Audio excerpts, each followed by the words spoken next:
in a way, a negotiating strategy would ever be beneficial. Well, it does affect how talkative I will be if because I think we all talk as if it won't be made public record. So it might be good to reinforce that. One location where small businesses, if they, whatever size you determine would be appropriate for there, they go and actually work there. It still works. Network with all the other Because I thought it was all. thought is over 2 years period of time, what it is, they graduate to your own storefront, and then another small business comes in there. But there's also things like that in there where they can work off each other. We could achieve more front and center, plus you could use it as meeting space, plus you could use it as like a business center. Certainly something to talk about as things start, start meeting, things evolve. The other thing was identifying superior residents that own Hey, businesses. I purposely put those all in front of you. I'm not going to munch on these new microphones. No way. Entice them to have their business here. Sure, yeah. Yeah, because there's some business owners that will fill out the survey that are superior residents, but they're not here. So that would be something. Okay. We know we have the space. It's cinnamony. Got a front style for real estate, live here. House is over. Good caffeine free. Because I didn't think that it was. You want some tea? I have to check. I mean, yeah. Unless I was just saying thanks if they happen to be here. Absolutely, yeah. I Sorry. realized that tonight, that it was Max? 1 week out of all winter that I'm gonna be away is that week. Okay, yeah, no problem.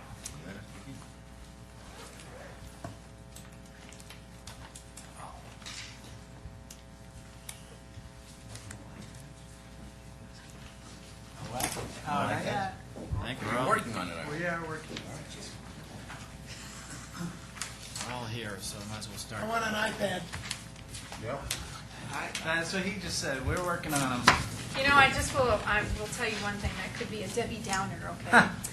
No pun intended there. But, I've never heard of that. you never heard of that? David Downer. I was not serious about wanting one. I'd rather have a laptop. Well, Yeah. if you want to make notes and make edits on your Adobe Acrobat Professional, you cannot do that on a iPad. Use a crayon. You have to get some special software, and they haven't come up with it yet. There's You an can app get- for that. You can get, There's an app for that, or yeah. there's an etch a Maybe. sketch. But just so you know, that's a pretty crucial problem. For my iPad. Don't you touch it! They have an app to fix it, and I read that they have not come out with that app to fix it yet. But All right. We got light. Microsoft Word either. Office. Along those lines, let's talk about CIP process. Okay. I'm sure there's a segue somewhere. Yeah, maybe. We'll work for one. Thank you. In October of 2010, we had a work session with regard to the CIP project approval process, and Trustee Skumatz had done quite a bit of work on a forum to help us through that process, along with some other board members. And from that meeting, staff attempted to incorporate the desires of the board while modifying a form that we were already using, which is included in your packet. What we've done is we updated the form based on the comments we heard from the board back in October, and then went ahead and looked at the CIP for 2011, identified the most significant that we felt new capital projects for 2011, and then put those projects in the form and to try and get us through the process for the upcoming year. What we tried to incorporate in the form was a description of the project, the approval as far as which committees we wanted to go to, how many reviews we needed to go to, the contract amount, estimated project completion date. I think it includes most of the information that trustee Skumatz had wanted to see in her form. I did get an email from her. She wants to meet to go over the form. What I would stress during the work session is we not focus so much on the form. I mean, we can if there's adjustments that you want made to it, and we can incorporate those. But I was looking to more for direction on what projects we want to include, what committees we want it to go to, and how many reviews we want. But I'm open, you know, if you'd rather focus on the form and how it's set up, we can do that and bring it back again, which we plan on anyways, next meeting. But I would say we can make adjustments to the form as we go throughout the year. So just to kick this off, so you said you'd like to know which projects we would want for that. Right. And do you mean specific projects or types of projects? And do you have are these all of the projects that you're anticipating? I didn't look at the budget, so are these all? We did. the CIP? We got together. We went through the budget, and these were the projects we identified for Okay. this process. But there may be others that the board wants to consider too. Okay, thanks. Thoughts from anybody? Yeah. I was kind of curious on a few of these, the approval of design contract as needed. One of the issues I've found in the past is when we go to a design, and there's several concepts in front of us, there isn't actually a formal approval of the direction we're going. Mm-hmm. And when I saw this say approval of design contract, I thought, oh, perfect, there you go. Well- Although I'm not seeing that incorporated in any of these projects.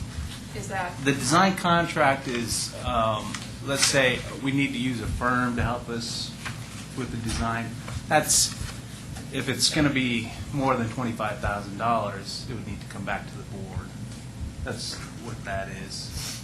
You have, right below that, you have concept design review as needed. That's, I think, more what you're talking about, where Okay. we might have 3 options. We need to bring those back or send them through the committees, whichever committee, to get their input on what option, design option they like, and back to the board. okay. Yeah. All right, I just wanted to make sure that that crucial step isn't bypassed and Mhm. it isn't some kind of head nod in some work session. It's actually something that's voted upon Right. as the direction to go. Yeah, correct. Okay. Other thoughts? Just, my thoughts were on just the format and the content. It doesn't seem nearly enough to really track a project efficiently. And then also the dates, the critical dates here are pretty broad. They're based on quarters and not specific dates that we'd want to see things done. So we have something to shoot for. We know that first quarter is actually January 15th is when we want to have something done.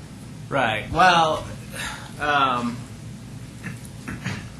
you see first, second, third, fourth quarter because there's a lot of things that are going to be going on behind the scenes that we're going to have to do to try to come up with specific dates, and that's coordination of, whether it's the design team or the contractors and stuff like that. So these sheets will be updated as we go through the process, and that's when you'll see specific dates put in.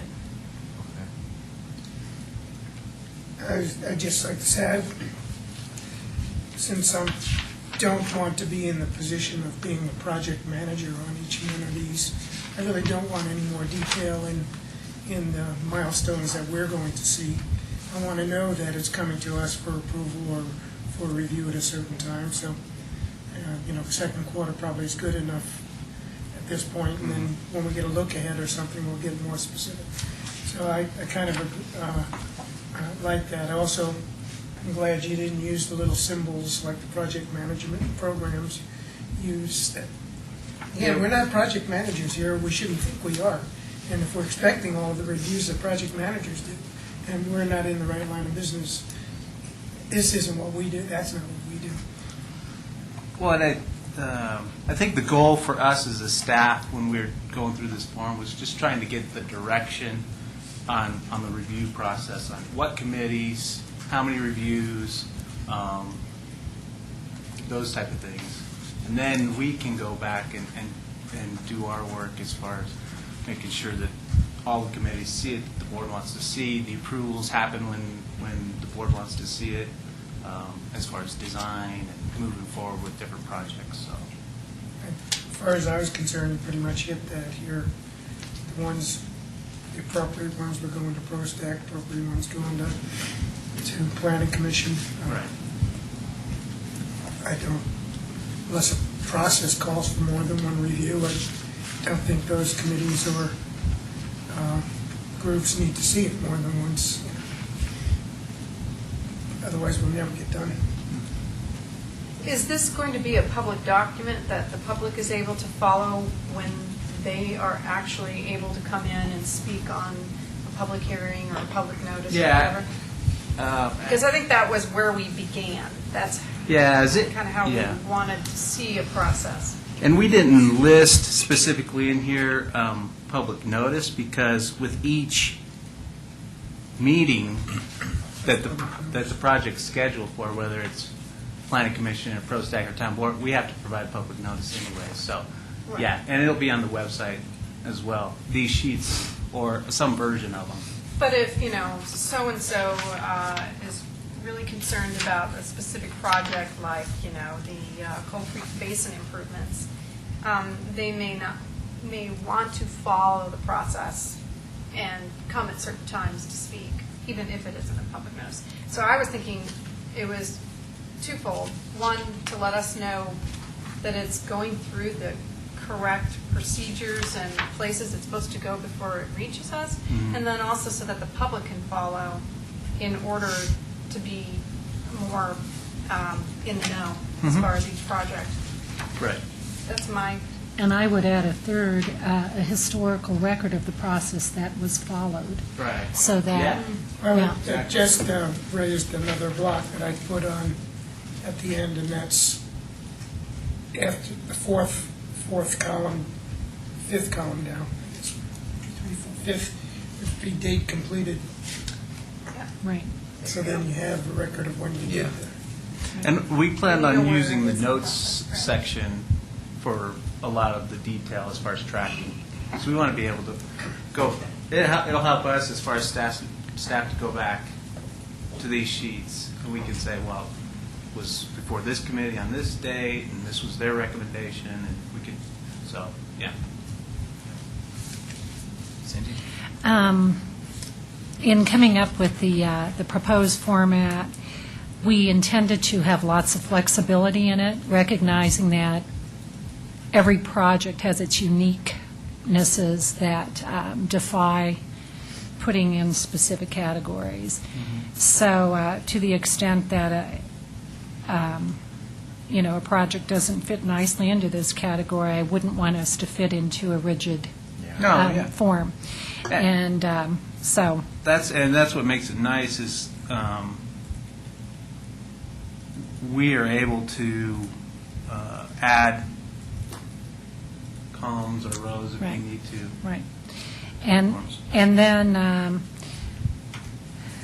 just to reinforce what's already been said, I see the schedule as you go into a project. It can be more general if the deadlines start out being, first quarter or second quarter, but as they become more specific, February 14th, March 16th, whatever, I would hope that those dates would be put in. So you're gradually evolving to a historical record. Right.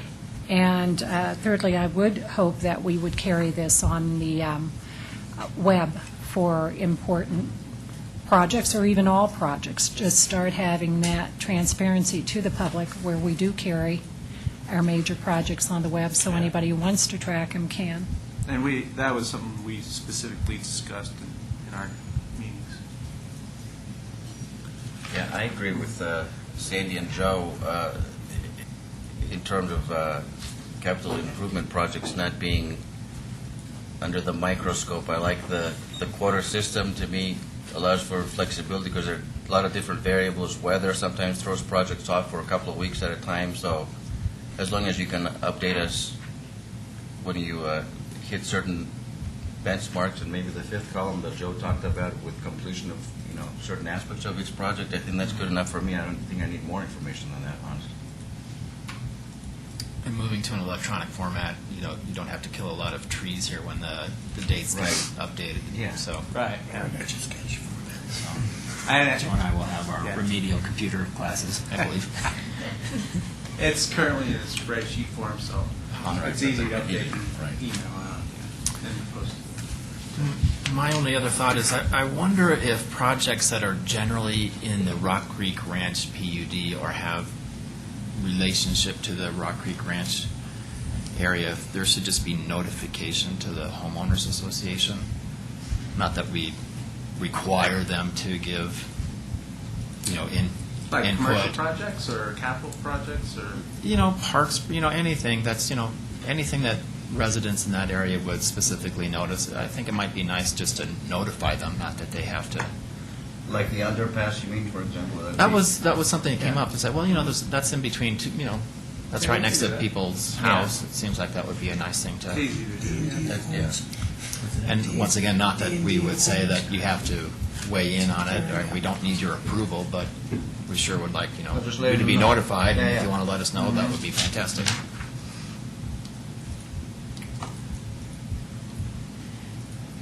So are we ready to proceed to the projects? Unless there's anything else specific to the form that. I have to answer this.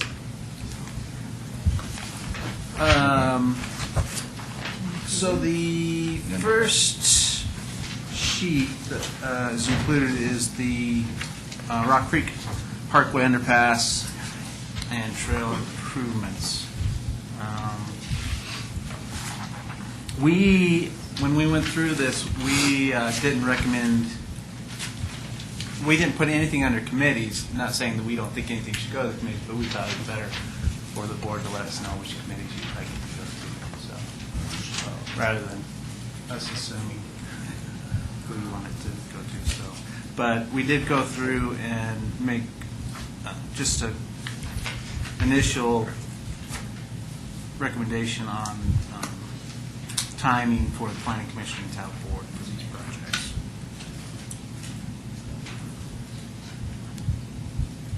Well, frankly, I don't think it would hurt to send this one to ProStack to the extent we're possibly considering moving into public art or sort of renewing a interest in public art in public areas. Yeah, that's They might want to weigh in. Otherwise, I wouldn't have, just doing some kind of decoration sounds like, Yeah, we can do that. The other thing, these are included in the 2011 budget, but if there's a strong feeling of the board that for whatever reason you want to hold off on a project, it would be good to know that now too. So. Right now? This wouldn't be one of them. It would be this would be good to get done before it collapses. So that would be, I walk past there every single day, so. for me, I would throw on that wind turbine under that category. there. Right, yeah. Oh, we're getting to it. That's coming. You're jumping ahead. And then So sorry. number of reviews. We included a second review by the planning commission for this, but I don't know if this project necessarily. Gonna need it. I don't know why you, I thought that second column was there only if the first review carried over to us. Right, yeah, and that's true too. Otherwise, I don't think they need more than one review. Okay. This one, yeah. Generally speaking, I don't think they need one more than And there one. may be circumstances, like you said, where something comes up where we need a second review, but on this one. I may have blanked out when you said this, but you said something about the committee. Do we decide at every project whether or where or what committee it goes through? Really? Wow.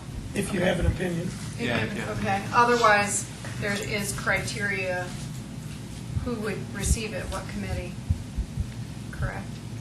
Well, if it needs to go to committee. Not a capital improvement project. Yeah, Well, Not okay. necessarily. The only I one mean, is- there are some that are yeah, kind the of. only is planning commission, it's major ones, and that's, Right, yeah. that's about it.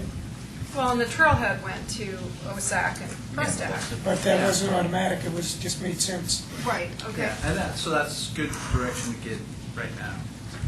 So, yeah. Okay. All right. All right, second one is the 2011 street replacement program. We debated on this one whether to include it. It's a significant project, but because of the timing of trying to get it out to bid so we can get good pricing and stuff like that, so I'm saying this is a time-sensitive project. It's pretty straightforward as far as not a whole lot of design aspects to it and stuff like that, but Kurt passed out the roads that we are considering in 2011 for your consideration. So we've included it in case the board wanted to give direction on this. But typically in the past, it hasn't gone to any committees, it hasn't gone to plan commission. No, wait, let's go this way. Has basically happened is we bid it out, contracts, or the contractor selected, and we bring it back for approval by the board with the contract. But Aside from the dollar value of this, I wouldn't, because it's really not a new, it's not new. It's more of a street, it's a maintenance capital project, Yeah. but, So I kind of lean the way you're going on it.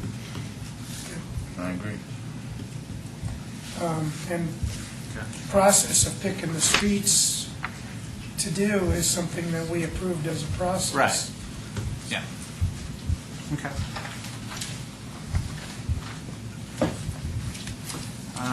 So the next sheet is the Marshall Triple F. This is included in the 2011 budget. It's a Caught thing. me by surprise. Had we discussed that before?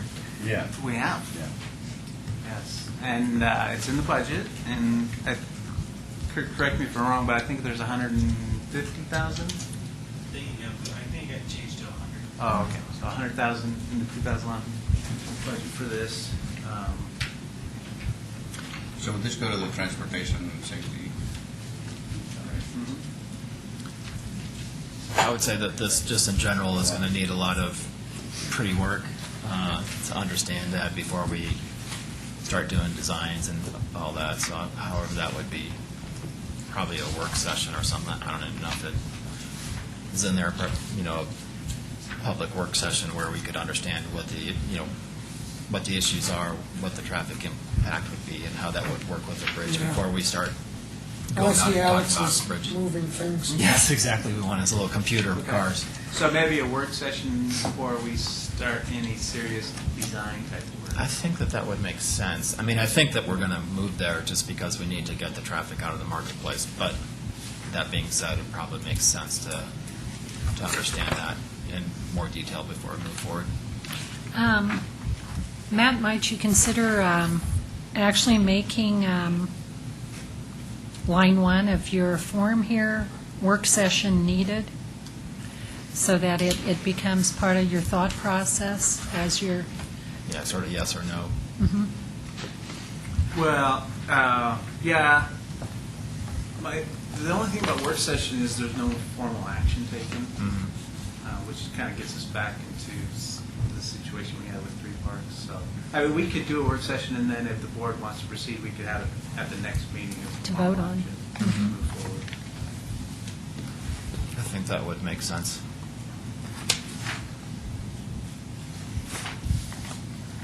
So we'll add work session as a line in here and add it for this project, and then depending on that, we can update the form as far as committees and reviews.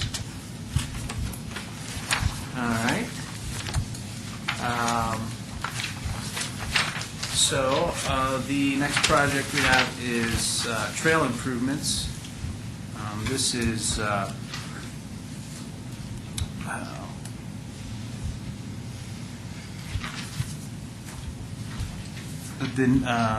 we have a trail plan in place, and this involves a number of trails throughout town.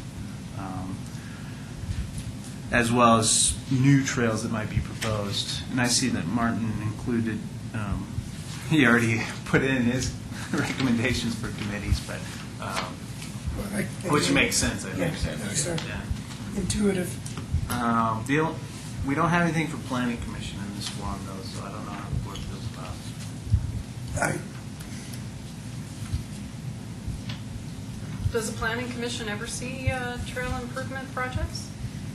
I don't think so. Typically, I think unless there's big drain, if they're going to be regrading and, there'll be drainage impacts, I'm not sure planning commission would need to necessarily be involved in that. I don't think so. I mean, historically, they have looked at trails. Originally, that was the only place trails were looked at when it was being put into the comprehensive plan before we had ProStack. So it seems duplicative. You know, Can I ask a specific question? I was trying to envision where the bridge was. yeah, me too. Oh, it's just on the south side of Town Hall here. Oh, that bridge. Uh-huh. I thought we were going to get a new bridge. Nope. It's just a pedestrian bridge. So if you turn on First here and then turn on William and come to the dead end right behind Town Hall, it's just over the creek there. And then we have to. Into pay the Charlene's right of way. place? Huh? Into Yeah. Charlene's? Right. Huh. So we'd have to change some land so that, and then it would connect back to the trail. Okay. It's been talked about for years. Yeah, I know it's been talked But- about. I thought it was sort of going to be as part of the development on whatever was happening on her property, so I didn't realize Yeah, that. the thought there's, how long do you wait? So, I mean, but we would have to obtain some right of way for that, so.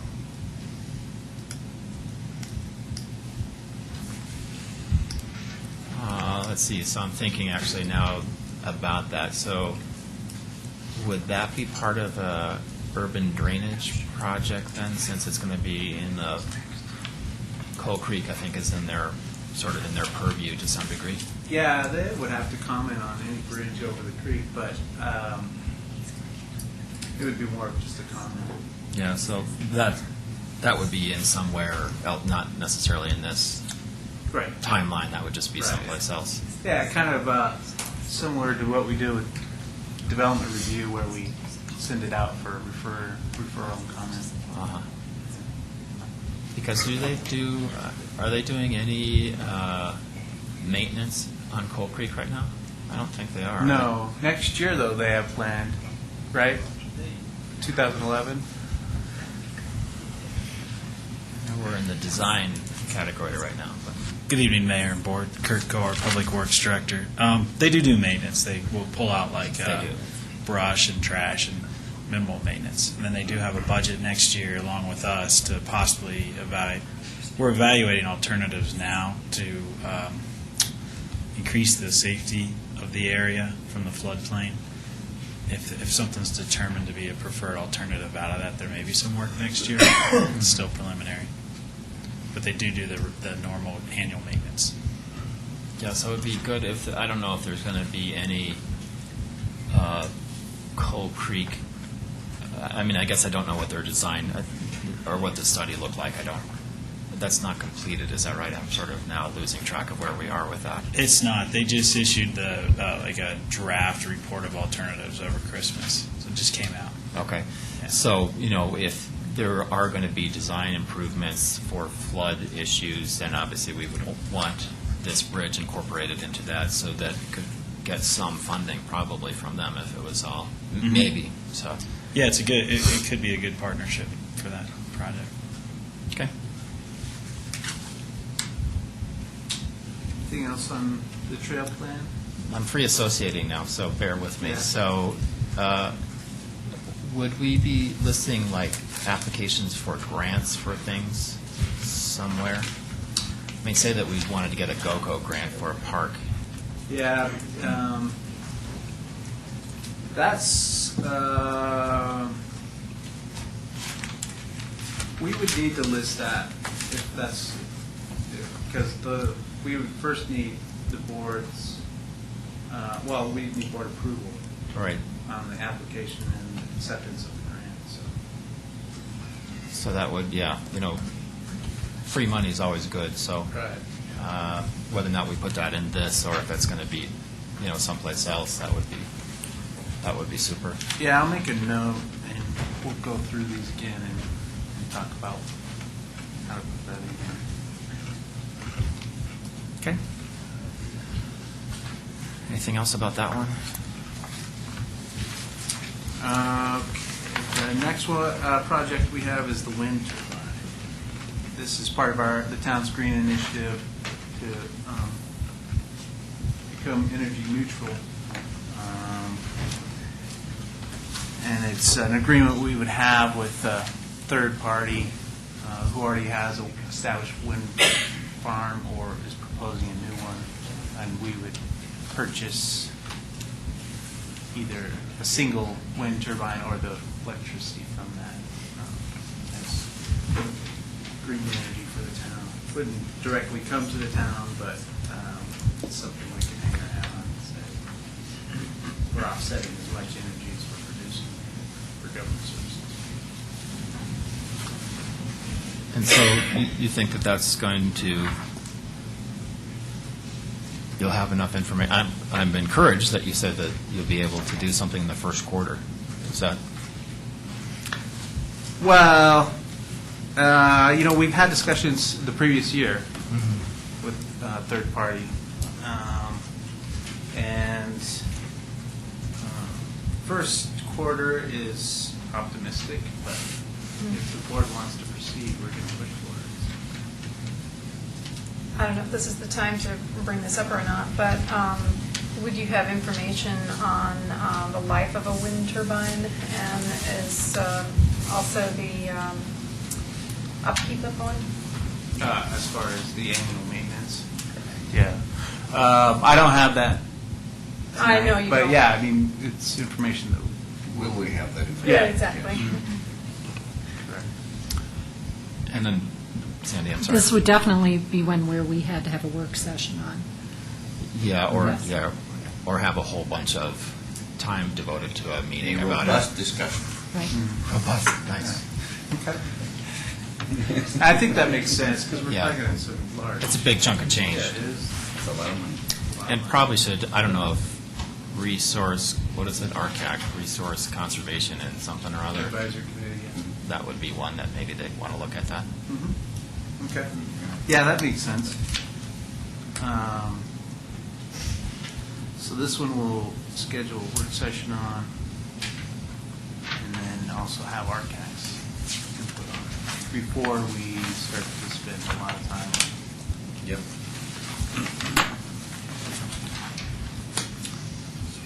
If I might, Matt, on that particular one, Uh-huh. you might actually solicit questions from the board that we're looking to have answered at that work session. I know I have several, other people have expressed those, so they're sure to be answered at the work session. Okay. Especially if you know it's going to be a robust discussion. It will be robust, I promise you. Okay.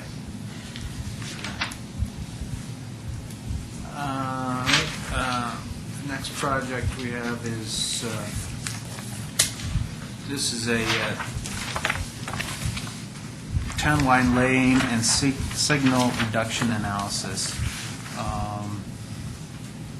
And we thought this was important because some of the things that would be considered as part of this project as we go through it is reducing, for example, Rock Creek Parkway from 4 lanes to 2 lanes, or adding roundabouts at certain intersections. Those big picture type of discussions would be involved as part of this one. So that's why it's included as part of this process review.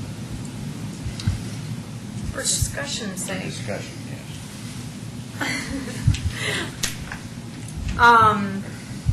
I was just reading the sentence here, a new 3-inch overlay every 15 years, and then the approximately 2,800 per acre per year for concrete, and then turf is somewhere in the $800 per year per Mhm. acre. When I calculate that out, it's cheaper to go concrete than turf. Am I correct, or am I reading that wrong? Kurt, yeah, Kurt put this together, and it's cheaper to go concrete than turf, just because of the ongoing maintenance. And Kurt Carr, irrigation. Public Works Director. Yeah, what I tried to do is simplify this down to a apples to apples comparison. And so what I was trying to say, there's $2,800 per year per acre of concrete. So essentially, that's what it costs us to have 1 acre of, well, I should say, asphalt out there for 15 years, and or per year. And same. So if you took that apples to apples comparison and you moved it across to turf, it's $800 per acre per year for turf. So asphalt is 3 times more expensive to have out there than turf, is what I was trying to say in that sentence. I'm not sure if I accomplished it in the manner I wanted to, but that's what Okay. that was the spirit. That's what I And- got. So why is that? Asphalt's an expensive material. But you're not replacing it. Well, you do. Every year. Well, this cost was to replace it every 15 years. So, like, take Rock Creek Parkway. Year 1, we replace it for $2,800 per acre. Or actually, I'm going to back up. Year 1, we replace that with Rock Creek Parkway with 3 inches of asphalt. Year 15, we'll do it again. And if you back that out, per year cost for that lifespan is $2,800 per acre per year. Not divided by 15 years. No. Ah, This is per year. I This is the see. cost. Okay. Yeah. So it costs you Okay. $2,800 a year for every acre of asphalt you have out there, for asphalt that needs 3 inches of asphalt every 15 years. It's expensive to. Bottom line, it's expensive to have asphalt. Cheaper to have turf. This town was built out to be a certain projected size. Its ultimate size is actually much smaller. So some of our roads are possibly oversized for the amount of traffic they carry. Why take care of that asphalt? Let's admit that we got some big roads. If the community feels that's the way they want to go from a fiscal standpoint rather than a thoroughfare standpoint, then it might make sense for our budgets 20 years from now to go to turf. Which is why we would be looking at reducing Rock Creek Parkway, Indiana, South Cold Creek Drive. So, Coal Creek, Again, I'd throw in work session on that one. We anticipated that. We figured this one would have a lot of conversation around it. so on this project, there's a question, is that just, we're going to internally look at these ideas, or are we going to get some consultant to look at what our, at this, or We would use Alex Arnell. Alex? Yeah. Okay. And we've got a lot of the pieces. Like we updated our accounts last year and kind of revisited where we could put roundabouts. So I did a lot of background work last year, just kind of under the radar. So we're going to try to compile it into something, take it out to the public, and have a good process about it. It has a benefit also of traffic calming too, possibly. Yes, it would. It would. I mean, Pitkin and Rock Creek Parkway is a good example that would benefit from making that down to 1 lane. It's wide open right now. No pedestrian refuge.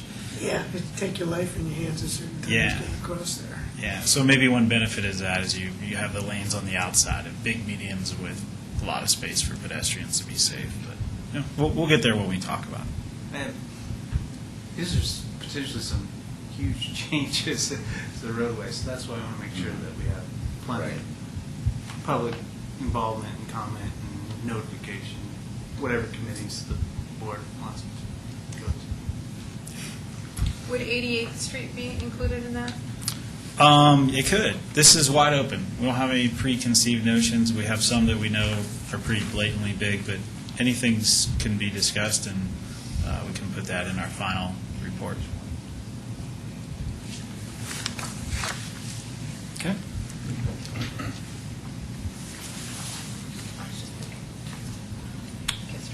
So this leads into, Mayor, your project that you were talking about on the Coal Creek Basin improvements with the 2011 budget for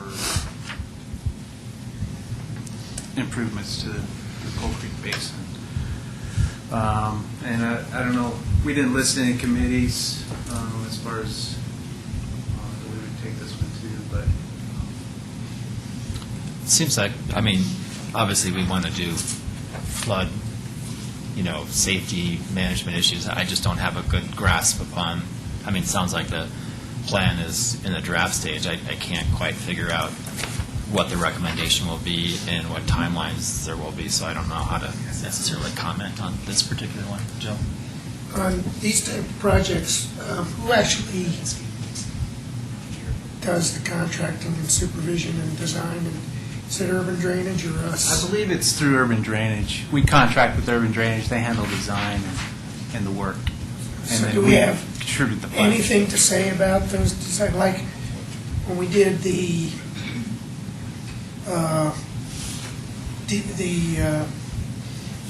pedestrian bridge over 36, and, that was being done by RTD, but they brought that to the planning commission for comment. and Right, yeah.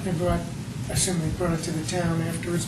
Would we get a chance to comment on design? Yeah. Typically, what happens with urban drainage projects is their cost is 50-50 split with them for most projects, that they have an engineer at urban drainage that's specifically tasked for these projects, and they coordinate with the engineers of other municipalities. I assume they would talk to our public works director, and there's always a public hearing regarding it, so no public ever shows up to it, but there is actually a public hearing. Well, people showed up for the Big Red Bridge. Yeah, they did. Yeah. And we have this going to the planning commission, but we don't have it going to any other committees. It's probably appropriate, unless, yeah. Then the last project that staff had was the South Original Town drainage evaluation. And this ties into the discussion we had at the last work session with regard to issues there.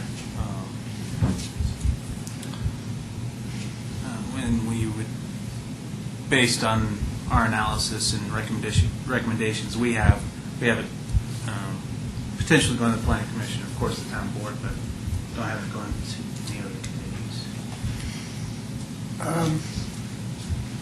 In this particular one, things like coordinating within neighborhoods and things like that, would that all occur before the planning commission review and design? Yes, yep. Yeah, I would imagine that this is sort of an isolated project, and probably specific notification to all the neighbors on that block. At every step probably would be cheap and would be helpful, I would imagine. Yeah, and they've already been involved with those neighbors quite a bit, so they would just continue that work. So am I interpreting correctly? Joe, did you mean to imply a neighborhood meeting? Well, they would be conducting neighborhood meetings, yes, that's what I was asking about. Yeah, And I don't see that on the schedule, but I was assuming it's in there before. Right. I would like a formal neighborhood meeting, meaning a deliberate part of the schedule to include a meeting with the neighborhood impacted. Yeah, we can include it in there as one of the project schedule line items. It's in the description, but we can add it in there as one of the line items.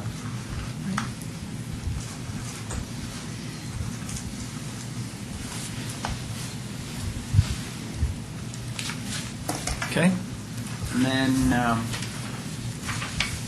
any other projects that the board would like to consider as part of this process? Those are all the CIP projects that we identified in the budget for 2011. Is that right? Correct. There's maintenance capital projects that are in there, but those aren't included in this. Yeah. No. Okay. Great. Thanks. I think that was very helpful. Yeah, I think it'd be good. I don't know who's all involved with this. Trustee Skumatz, Trustee Pennington, I don't know, Trustee Williams, or you too? For sort of bringing this up. Trustee Skumatz and Trustee Pennington, I think, were the primary movers on this. Chris went over the first draft. I think it's a great thing, so thanks to you guys for And thanks to town staff. Should we do the agenda? Yeah, so for the January 24th meeting right now, we have minutes for the board meeting and committees.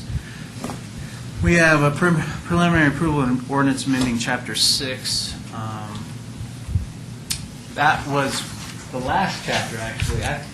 We hadn't done that chapter yet. No, we haven't done that, and it turns out we haven't done one either. So I thought we were done.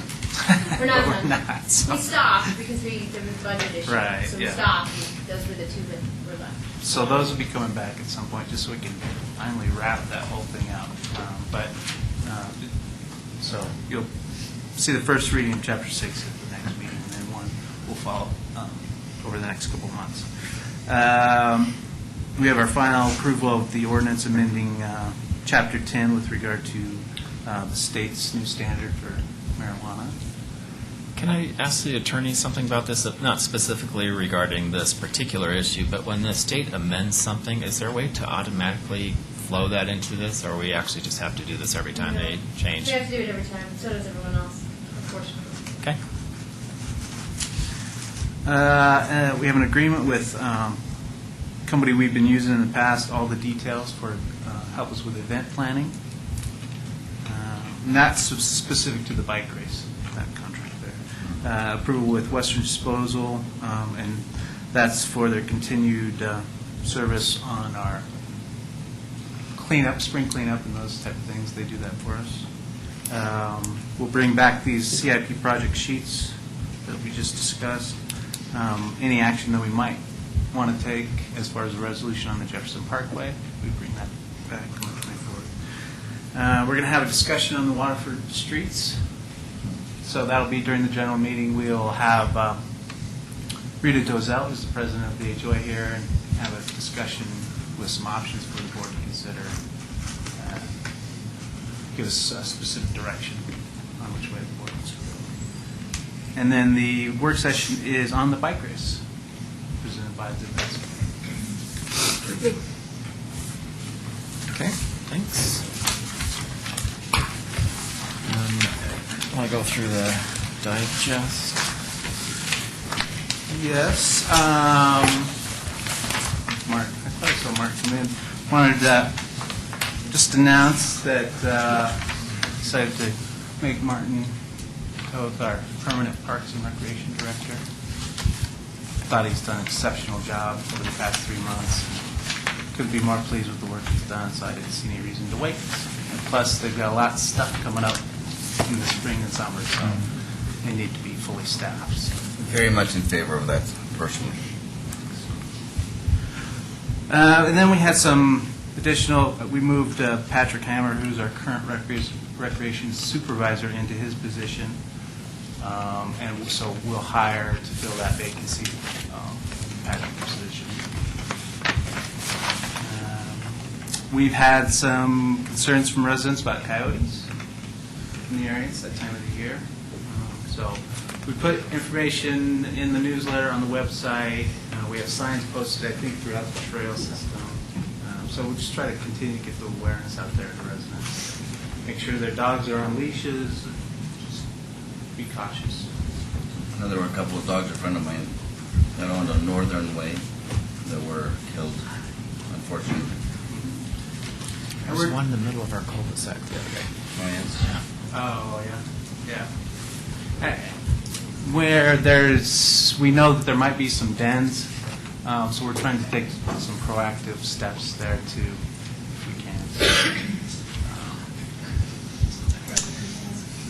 Let's see, the Grand Rapids store in the marketplace closed. They had 2 stores. They had one in Flatirons and this one here, and they decided to keep the one open in Flatirons. But they have a store in Boulder, right? Oh. Yep. And do you ever debrief the companies that might leave or whatever, like what they're, is it lease rates or underperforming or? Heather Craycraft, I think, does that through the chamber. We typically don't meet with the companies once they've left. We try to work with Centro prior to them leaving. And actually, I have a meeting with the leasing agent for Centro tomorrow, just to discuss about them leaving and any new prospects they have. Anybody else that might be struggling. And have we thought about putting a sign out that shows all the different tenants in the marketplace? Where are we with that? We've talked about it. Yeah, they have a tenant sign just off of Marshall, but Centro requires them to pay to be on that tenant sign. So maybe it's one of the things we'll discuss with the leasing agent tomorrow. But That sounds a little self-defeating to me. Yeah. Is this something that? yeah. I would want them to promote their They pay stores. to have the tenant sign put I out, know. and it's pretty much blank except for a couple. So I would agree with you. How expensive are those inserts? Do we I have don't a know. I'll quote? find out tomorrow. Yeah, because if we can't get Centro to do it, it may be something we want to consider. The fact is, if it looks vibrant, it may attract more traffic, which is more sales tax revenue. Right. But I think strategically where it should be placed if we get another one. I think that's important.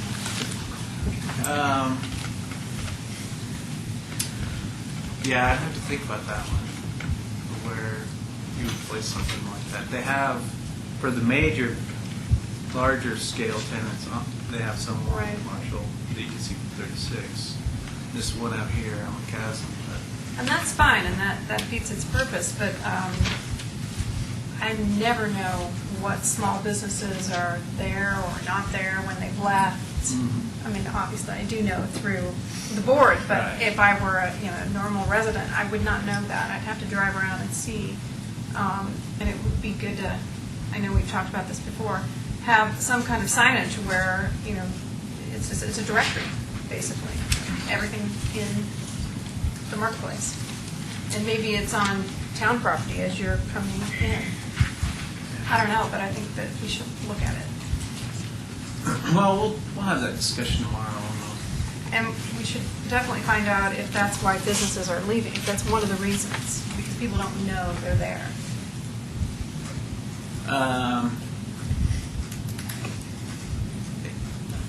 That could be a little bit of it. The economy's the other thing, and then I think the lease rates is something else that we're going to have to talk to them tomorrow about to see if that's a factor, and just the number of small shop spaces that we have is probably more than actually is needed for the center.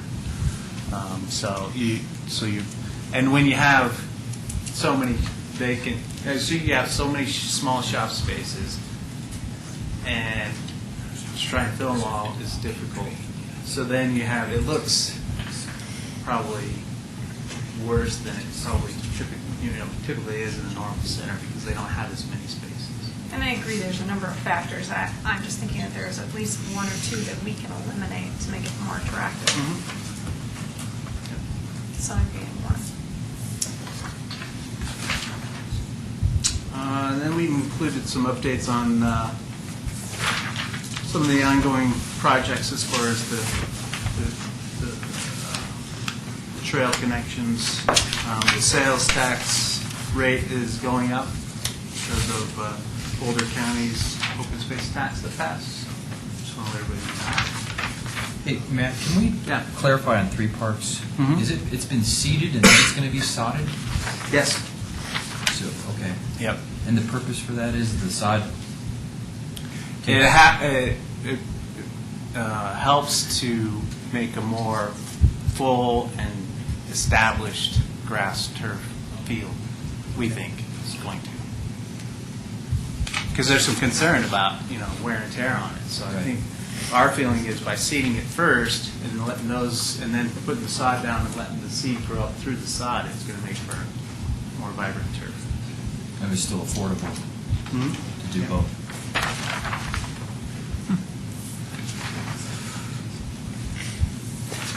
Okay. Anything else? Anything else from the board? Probably take a 5-minute break then. Oh, anything else on the board? Yeah, great, thanks.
Welcome, everybody. I'd like to call to order a Town of Superior Board of Trustees and the Superior Urban Renewal Authority Board of Commissioners and the Superior McCaslin Interchange Metropolitan District Board of Directors and the Superior Metropolitan District Number 1 Board of Directors meeting for January 10th, 2011. And Phyllis, if you'd call the roll. Sure. Mayor Andrew Muckle, Here. Mayor Pro Tem Yulia Gagaris, Here. Trustees Joe Cirelli, Here. Chris Hansen, Here. Sandy Pennington, Here. Lisa Skumatz, Deborah Williams, Here. Interim Town Manager Matt Magley, Here. Town Attorney Kendra Carberry, Here. Town Clerk Phyllis Reed. And I just wanted to say that Trustee Skumatz apologizes, but she had a family emergency, which means that she can't be here. So, with that brings us to item number 3, approval of the agenda. Are there any changes to tonight's agenda? I did want to just state one, which is on item 8. Instead of a discussion, it's going to be adoption of a resolution approving an agreement, just for clarification. I want to pull Pennington. 7B. 7B. Okay. 7F. Okay. Any other changes? Seeing none, I'll entertain a motion to approve the agenda by Trustee Williams, second by Trustee Gagaris. All in favor? Unanimous. Thank you very much. That brings us to item number 4, reports, questions, and issues. Trustee Hansen, would you like to start? Sure. On December 15th, I attended a ProStack meeting, and as the liaison for ProStack, I personally want to congratulate Martin and Patrick. It's really been a pleasure working, especially with Martin. Very knowledgeable, very eager to work with the rest of the group, so thank you, Martin. Congratulations. I also want to acknowledge John Craycraft and Andy Wing for their past efforts on ProStack. I don't know if we can do something special for them and recognize them. Or, Yeah, that's a good idea. Okay. And then next, the bike park design is going to be going to ProStack this month at the next meeting. Greenplay is also going to meet with ProStack on the 19th of January, and there should be a public meeting with Greenplay as well on February 15th to discuss options for Town 9, Jim, is that? And then do we have the ability to take messages such as seeking public comment and participation for programs like Town 9 to get feedback on Channel 8? So if we do To get feedback from on Channel 8? yeah, I'd let them know of a public meeting like with Oh, sure. Greenplay and Yeah, we can post that information on Channel 8. okay. And then I want to comment on the basketball court. The bollards look great. Very happy to see those there. EDRC. Some of you, actually everybody received the first draft of assessment that we're going to be putting out there. And we've also got 6 copies of it out right now to various individuals that we identified as key stakeholders to get their feedback. And most everybody has replied back. So that should actually be going out to the broader group of key stakeholders and identified businesses this week sometime. I've also received a list of businesses, including home-based businesses, from Heather Craycraft of the Chamber. And each one of those are going to be mapped out, so I'll be seeing each one of them, letting them know what we're doing, and also encourage them to participate in this assessment. Let's see. Once a sufficient number of assessments have been filled out, then we'll schedule a meeting with key stakeholders to get everybody together to review the results and discuss what our actions are from that point on. And then Sandy's been helping me. She's been very key in getting this thing going. And then, Matt, is there any status on the cost of the board packets? Yes. Actually, Paul and his staff had done that analysis with the help of Phyllis. Okay. And I've just haven't had a chance to review it, so.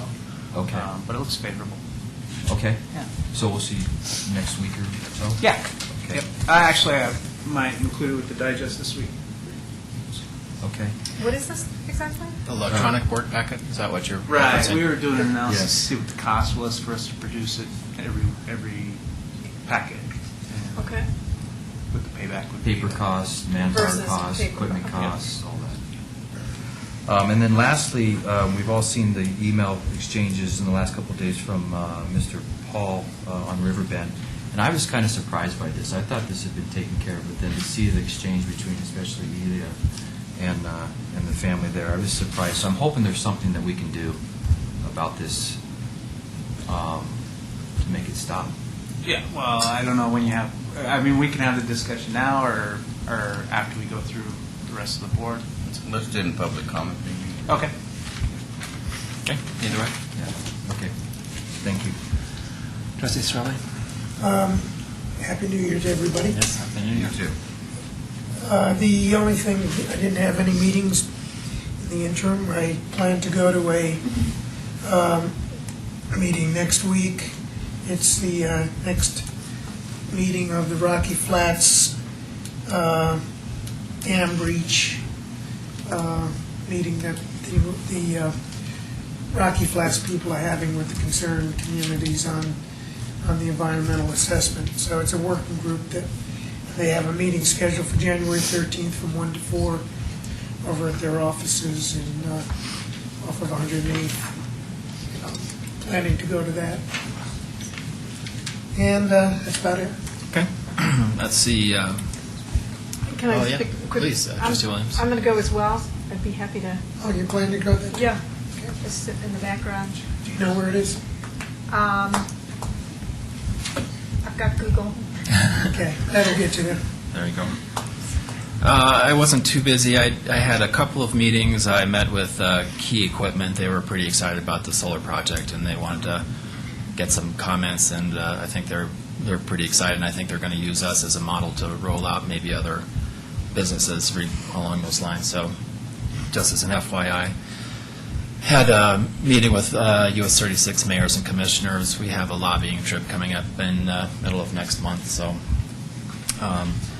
talked a little bit about the remaining dollars in the Fast Tracks program from the Eagle P3 project, which is the Western Lines. Aurora's wants some money to complete part of I-225 improvement, and then there's a remaining $210 or $220, $220 million. Say we're hoping that at least perhaps half of that would come to the US 36 corridor for bus rapid transit, but RTD is deliberating and will make a decision next month regarding that. And then I had a chance to talk to Mayor Quinn of Broomfield regarding the Jefferson Parkway. He said that he understands our concerns and wants to work with us, so we'll see what that means. That's all I had. Trustee Williams. I also met with, had a meeting for the Jefferson County, Jefferson Parkway, sorry.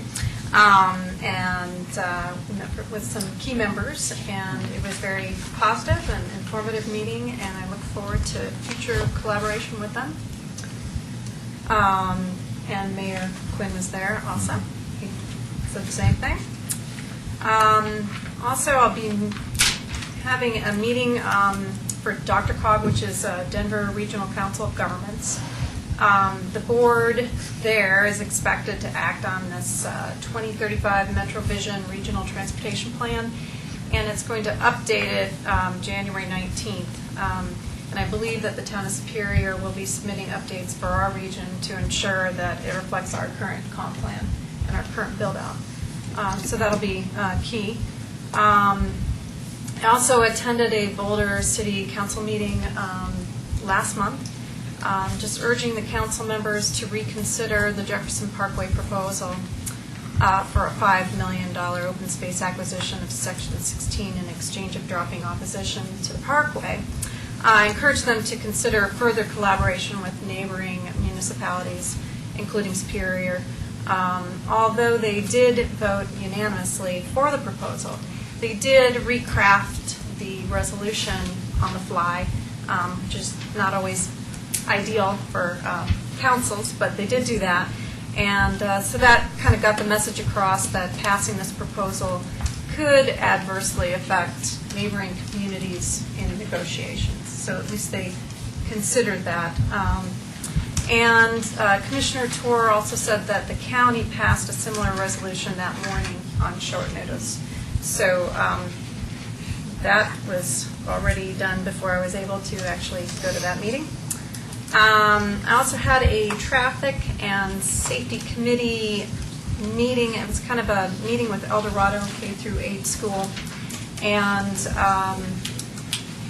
Kurt Kowar was there, our Public Works Director, Alex Aranello, I think if I said that right, our traffic engineer. We met with BVSD officials, the principal, some key people from the BVSD district, and some parents to discuss the traffic and safety concerns at the intersection of Indiana and Mount Sopris, just in front of the school. And we came away with some action items for discussion and possibly board action, maybe next month or two. And the overall issues, we came to the conclusion is congestion and safety for the kids. And so hopefully we'll have some kind of direction that we can go in and help remedy this difficult intersection.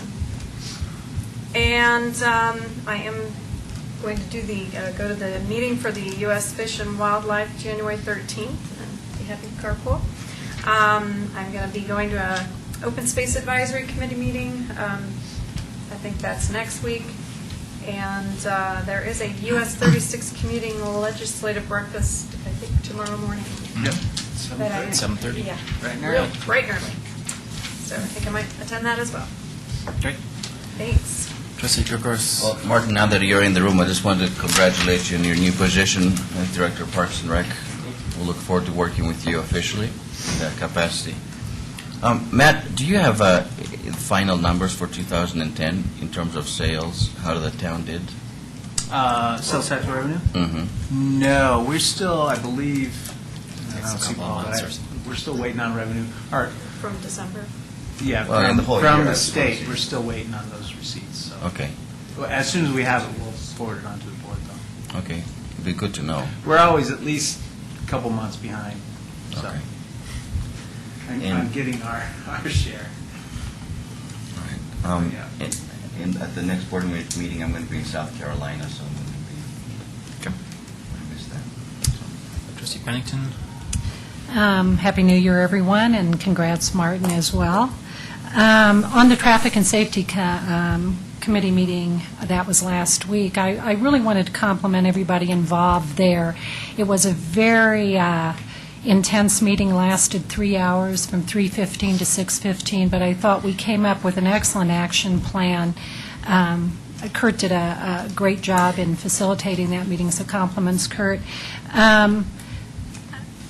What appears to be the case, and Matt, you'll probably want to have more discussion with Kurt, is that there may be a work session item ready for February 14th. It won't take the whole work session up, but just a portion of that to go over the preliminary plan and any expenditure that might be expected of the town or requested of the town. The goal is to have this, if it needs board approval, to have board approval early enough such that any construction can be finished on improvements by the end of the summer. So we go into next school year fully remediated. And for once, we are ahead of the game. By meeting so early in January, we feel we could set a really achievable goal to have all the problems, or as many as we can solve, remediated by the beginning of next school year. So I wrote down February 14th as a possibility that we'd have something to bring, informally at least, to the board at that time. And we'll have some background information for the board, too. It's been something the town's been working on for years. Right. And we spent a significant amount of money in that area, Right. too. So we'll have all that.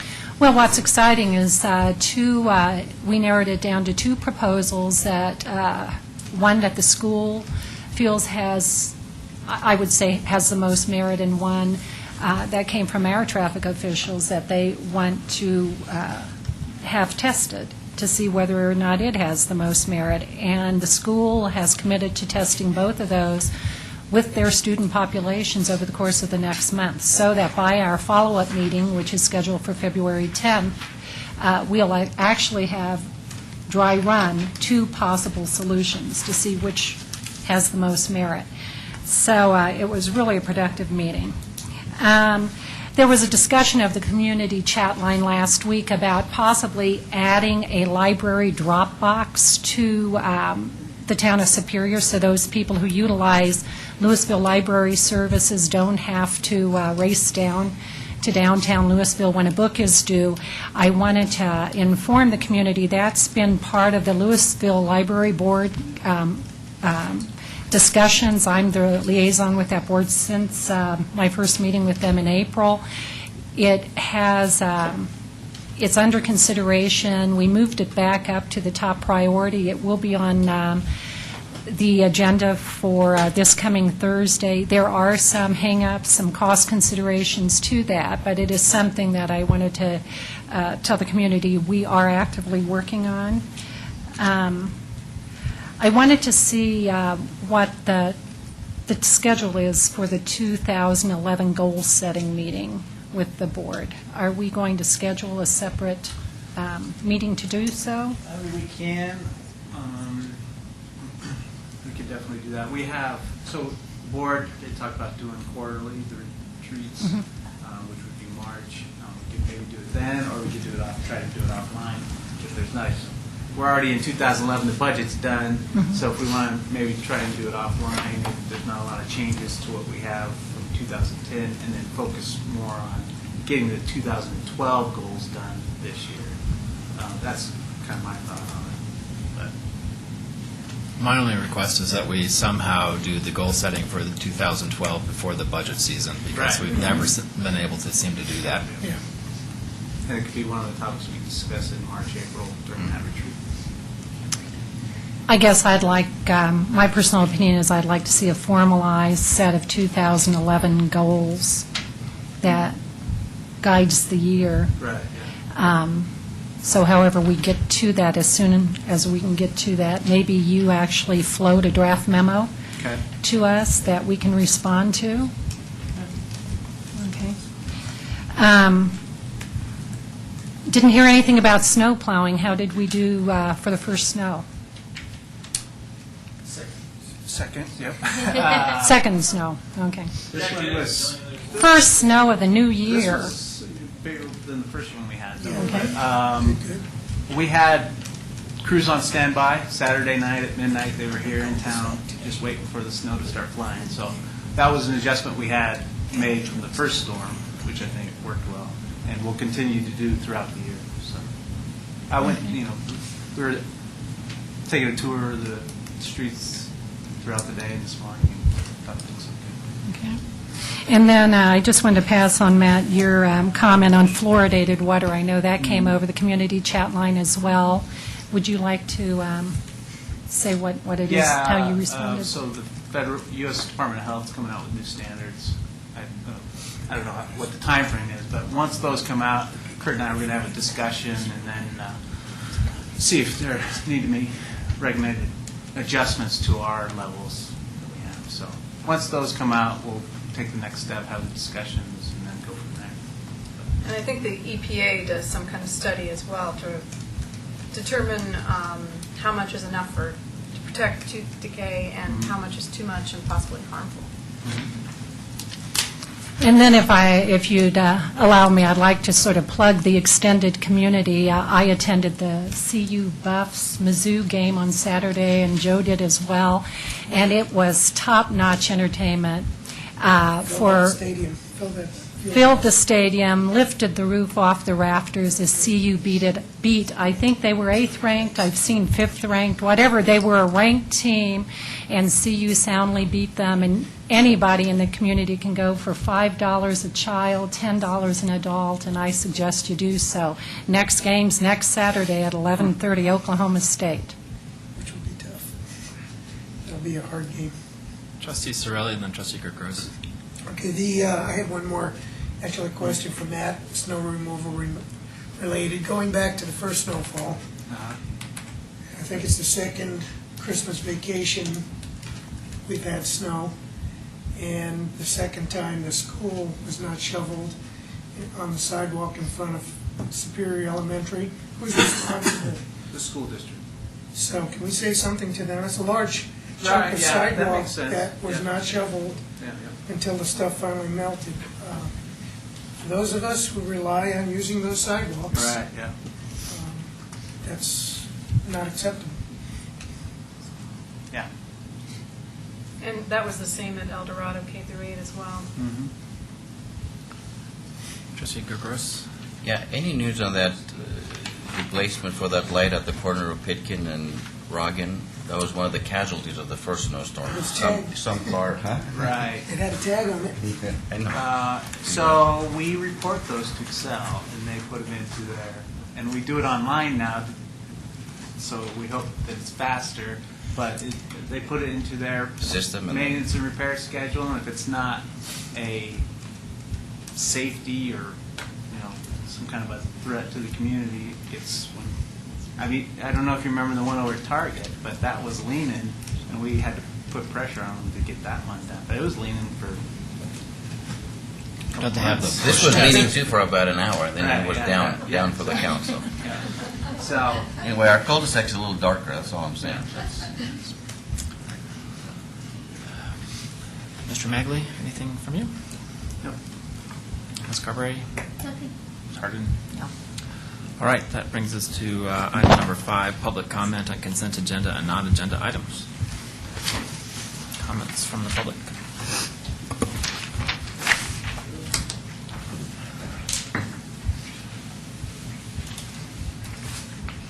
Gladys 4404 South 3rd Avenue.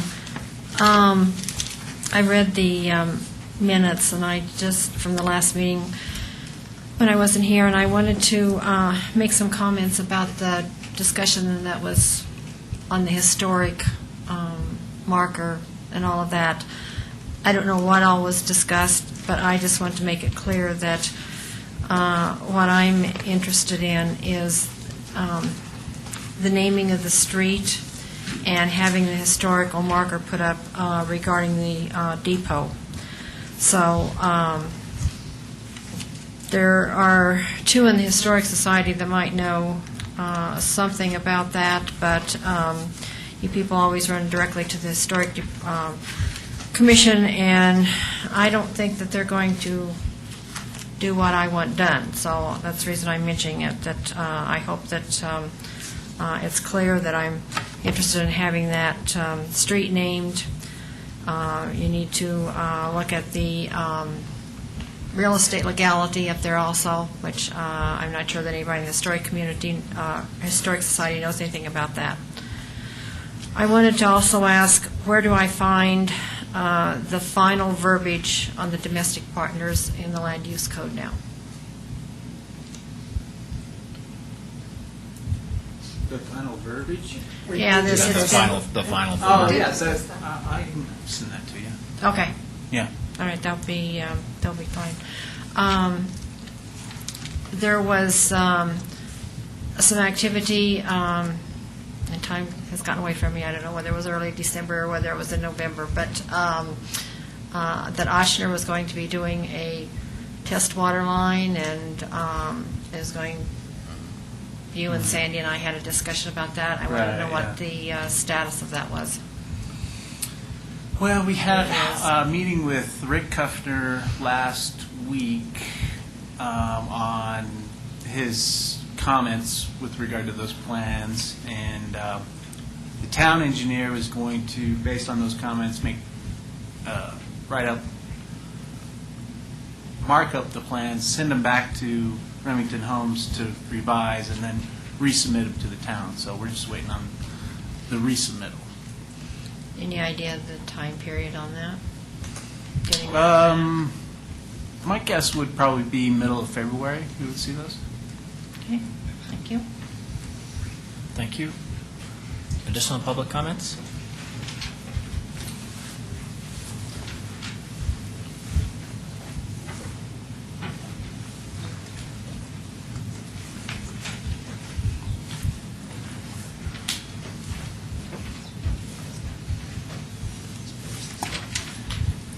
And just for form, name and address, if you wouldn't mind. My name is Terrence Martin Drew. I live at 1682 South River Bend Lane.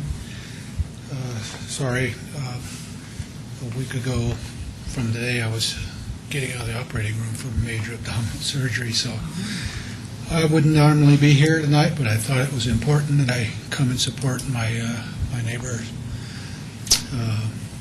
I'm probably the least affected of the group, although I was one of the worst affected, living at the end of the cul-de-sac. But thankfully, the HOA put up the signs that were supposed to be put up there, the no parking at the end of the cul-de-sac, so they just moved from my end down to theirs. And the issue is with the residents down at, I think, 1642 South Riverbend Lane, and the number of occupants in that house.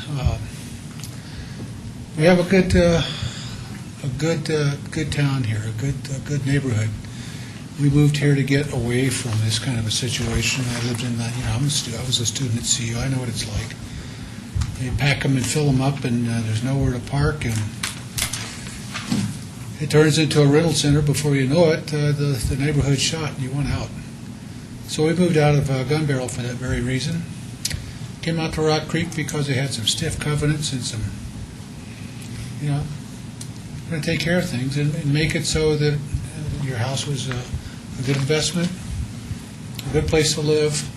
It's quiet. You could get away from the hustle and bustle of work and not have to deal with all the riffraff that's attended with high occupancy renting.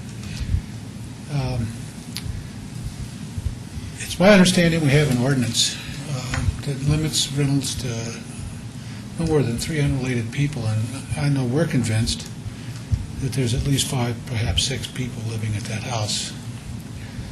I've been told time and again it's impossible.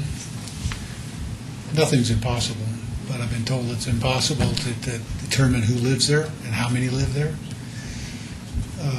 But crying out loud, it's out of control with the late night parties and the glass breakings and the slamming of the doors and blocking of the driveways, and the cops have been out there a number of times, and I know Mick has called them. I never have. Like I said, I'm probably the least affected. So that's really all I've got to say is either we have an ordinance and we enforce it or we don't. And I think it's up to you guys to help us out. Keep this neighborhood, keep Rock Creek the way it was intended to be. It's a single-family housing. We have high occupancy housing down there at Horizon, and they can fill that up all they want. But I wouldn't do that to my neighbors. If I couldn't afford my house and it was foreclosed, I wouldn't pack it with people. I've threatened to do so in my letters to all of you. But I wouldn't do that to them. Because I know what it's like. I've come from there. I was a student. I used to do it. Okay? So now that I'm a little bit older, I know what a detriment it is on you. My feeling is if you don't address this long term or short term, it's going to be a big problem long term. You know what's right around the corner here. The minute people can find out that they could come out to a nice place like Rock Creek and rent a room for $500 a night, and the rent is the payments on the house is $2,000 or $2,500 a month, they're going to pack it with 6 or 8 people and take a net out of it. And the hell with everybody else. It's not right. So, Trustee Hanson, thanks for bringing that up. I mean that very much. So, I need to get back to my sick bed. But anyway, thank you. Thank you. Thank you.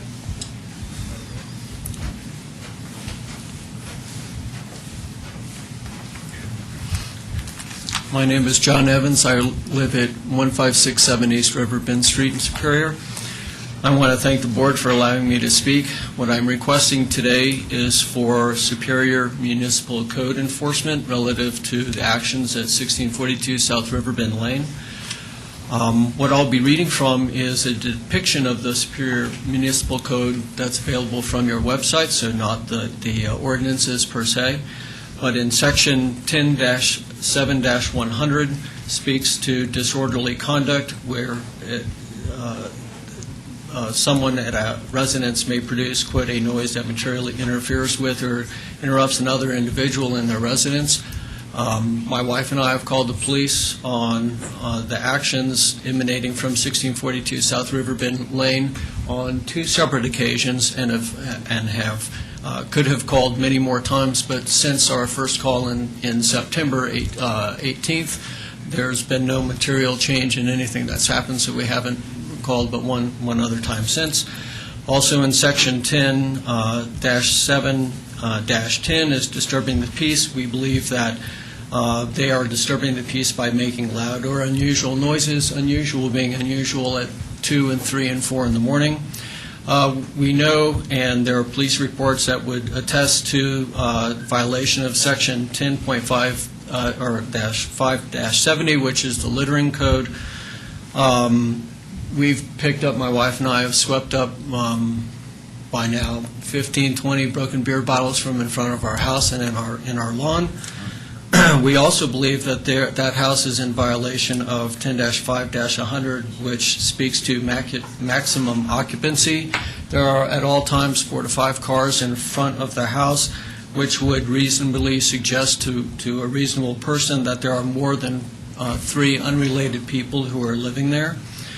Besides those Superior Municipal Code violations that I believe are there, there are also 2 Boulder County Code violations, 5-9-5, which is disrupting the quiet enjoyment of the home. That's easily found. And also 5-9-6, which is unreasonable noise prohibited between after 11 and before 7 a.m. In both those cases, the author of the problem is responsible. In this case, the author is assuredly the owner, and I'm not sure, maybe the town attorney would know, whether the lessees are also the authors in these cases, would be considered authors. I can wait till Yeah, you're well, Okay, right. Yeah, No, that was, yeah, we I think can what talk about would that. make sense, just for this evening, just everybody has a comment regarding this, speak now, and then I'm sure that we'll Right. have some comments from staff. And thus, because of those 7 that I just talked about, I would say that if you look at Chapter 7 and 7-1-20, that house and the residents in that house are a common law nuisance, what would be considered a common law nuisance. And because the owner is aware and has been informed on numerous occasions and been asked to quiet down and desist from the activity, I would say that there also that 7-1-30 also speaks to that the owner is the author of that nuisance, and so the owner is responsible, and possibly the lessees are responsible. So the action item that I would like is code enforcement. I see, and maybe it's correct or incorrect, but 9 different at least lines, there are different ordinances, maybe as many as 13 different ordinance violations here. 2 sections of the Boulder County Code, and I don't believe that there needs to be another occurrence to inform the owners of their violation, as the Boulder County Sheriff Office has all the necessary documentation for these repeated violations over the last 90 days. Thank you. Thank you.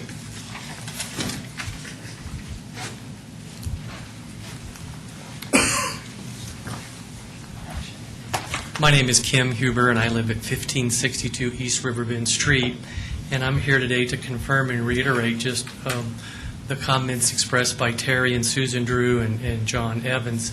My house is on the corner of Riverbend and Hill Rose, and since the signs went up, they all park on the side of my house, and during the summer months, we like to sleep with our windows open, and what happens, it all starts about 10 o'clock, and you're about to go to bed and you hear beep, beep, beep, beep, so all the cars are coming up, they're parking right underneath my bedroom window, they're locking the doors, and then they go to the party. Now I fall asleep and it's about 2 or 3 in the morning and I hear this beep, beep, beep, people throwing up outside of my window, yelling, racing their motors, breaking beer bottles. I've had to go out and sweep up their beer bottles in the driveway. One occasion, they blocked my driveway. I couldn't get out. of my house. The cars were all lined up in front of my driveway. One thing I will say is that the Boulder County Sheriff has been very, very responsive. Each time we've called them, they have immediately come. They did address the problem. They've gone over to the house at 1642 South Riverbend Lane. They got the individuals to move their car away from my driveway. And so I want to give them real kudos for being very responsive to that. Again, I'd like to reiterate what John has said. We're really hoping as neighbors to reinforce the code violation that appears to be happening with unrelated individuals living in this residence. We all moved here for the restrictive covenants that we have, and we would like to have the peaceful and quiet enjoyment of our neighborhood and be able to get a good night's sleep and get up in the morning and be able to conduct our business and go forth. Other than that, I appreciate your time and thank you for the consideration. Thank you.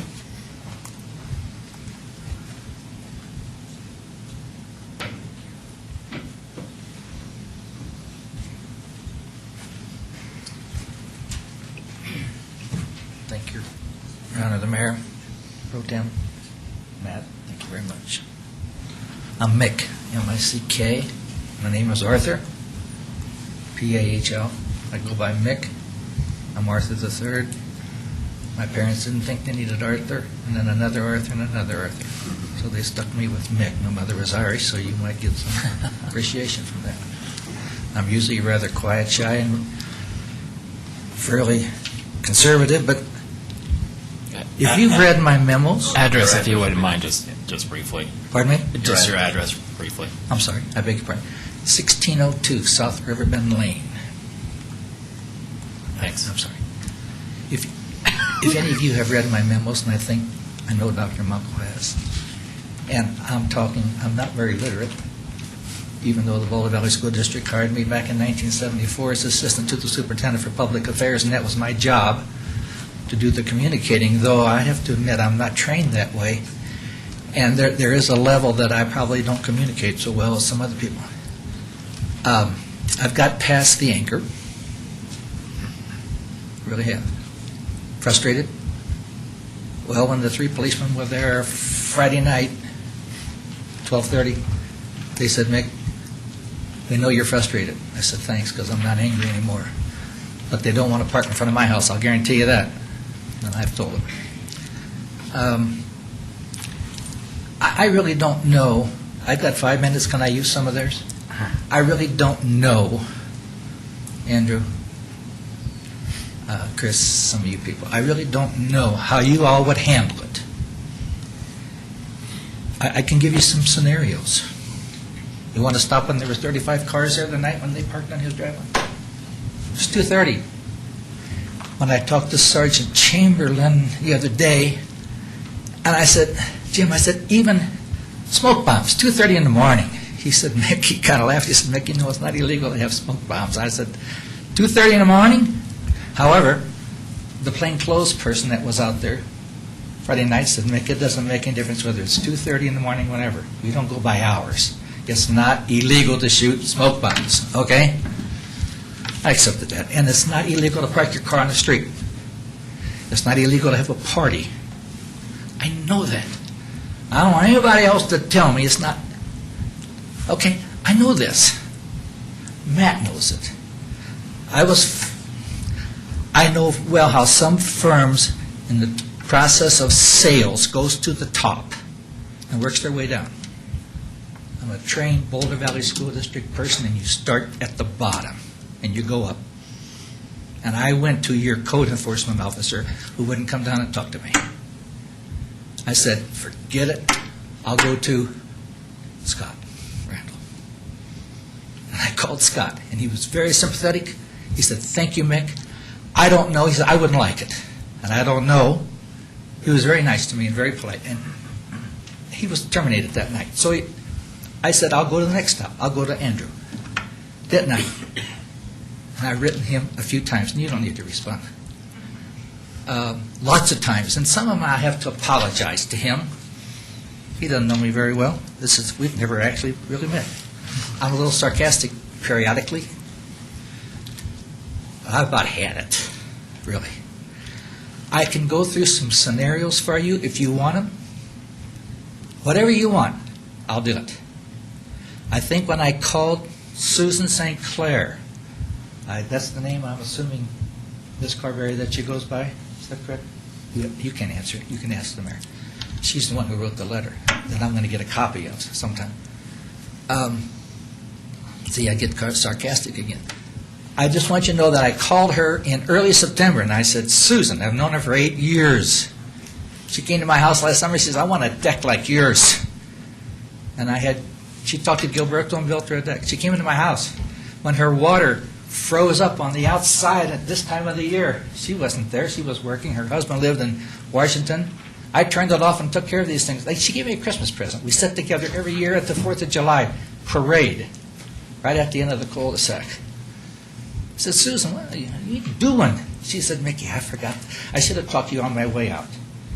I said, Susan, I don't know what's going on down here. She said, I have it leased out.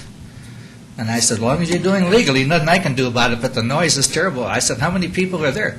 She said, Mickey, you know I have 5 bedrooms. I said, you can't have 5 leases. She said, what do you mean? I said, Susan, I'm not going to put up with this. I'm a nobody. This isn't going to happen. She said, and you just do what you need to do. Trustees, I will do what I need to do. Well, I asked one young lady going into the house a month or 2 ago, you live there? You renter? You one of the renters? She said, oh, no, there's 5 other people renting. I don't do that. Well, take 5, and then those who stay overnight. We're probably at 10, 12. And when the police officers went in the other night, Friday night, when there was 12 cars out there, they went in and checked every ID. No. They checked 15 IDs, and they were all 21. Because I asked Dave, one of the sheriff's deputies, what about MIP? And he said, you know what MIP is? Minors in possession, okay? They can't even hold the can. They can't have it on their breath. Then they have to be proved they can be ticketed. That's just what my research said. And I asked David, he said, yeah. He said, all 15 of them were 21. He only saw 15. But I tell you what, these people are sharp, these sheriff's deputies. You know any of them? They're sharp. They're very, very good and responsive. Well, I don't know if I should go on with this. Let me conclude with this, if I may, Andrew. I want to make a suggestion that you all have a town meeting. I don't know the process, Dr. G, or any of you, Chris, Joe. I don't know the process for creating a new ordinance, amending one, or getting it off the books. I don't know, but I would imagine you need public input. And if you do elect to have that, there's many people, I don't know about many, I think people would come. Then I get confused with the people who are renting some of these houses. They're not going to come because they don't want to change anything. Hell, they got 8 people in those houses. I don't know how many landlords would want to change it. One of my rentals, they left me and they don't have a job and I got to rent it out and I don't care who's in there.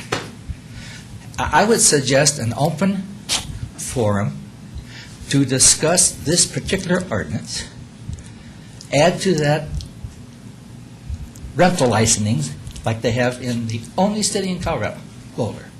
Say, well, we're not going to jump on the Republic of Boulder. Now, don't do that to me. I'm serious.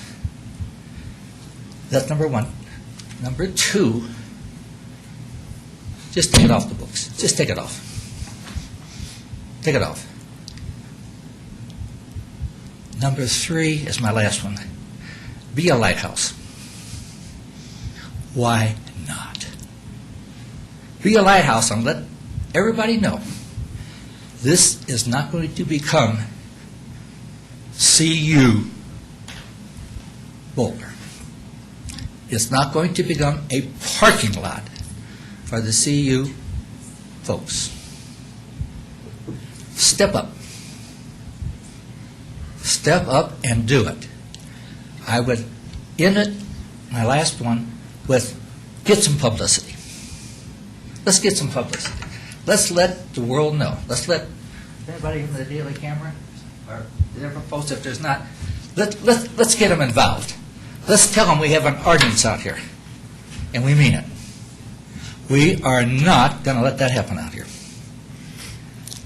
Neighbors moved across the street from me a month ago. They had no idea. I don't know about their due diligence. They had no idea. That's the houses they're parking next to.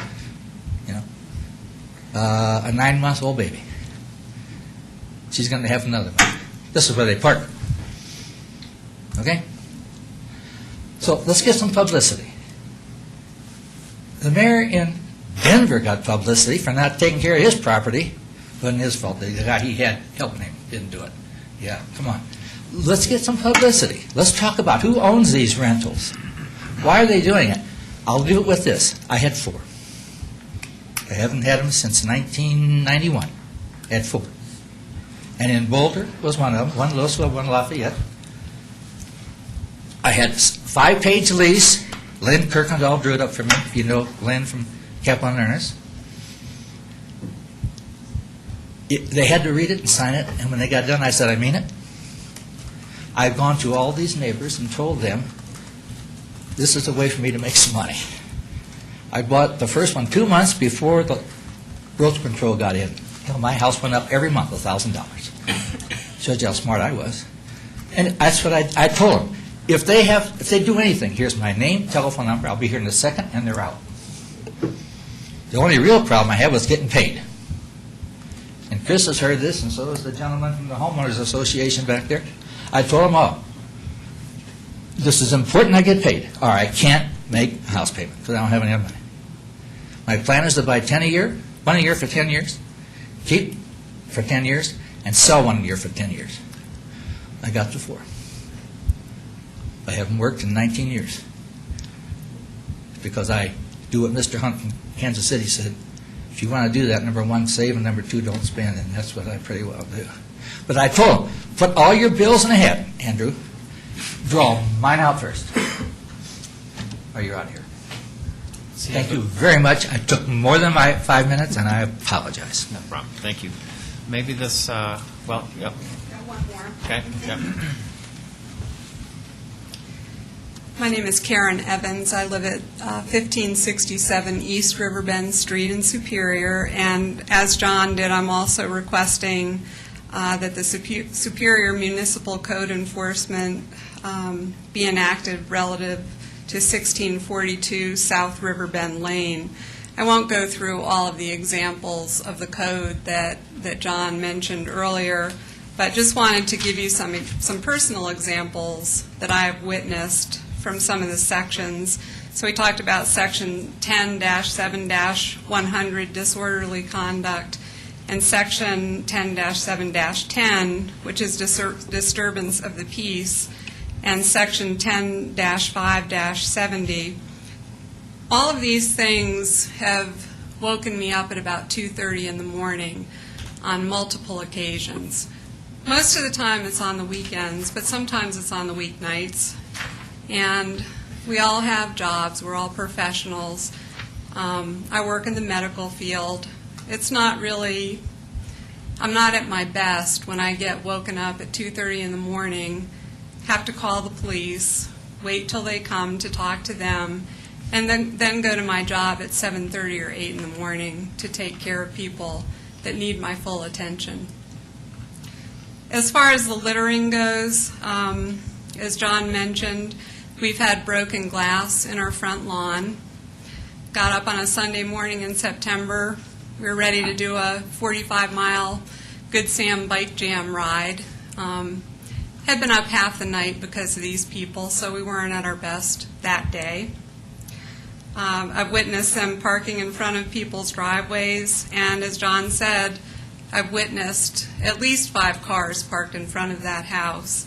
And as a reasonable person would deduce from that, probably more than 3 unrelated people are living there.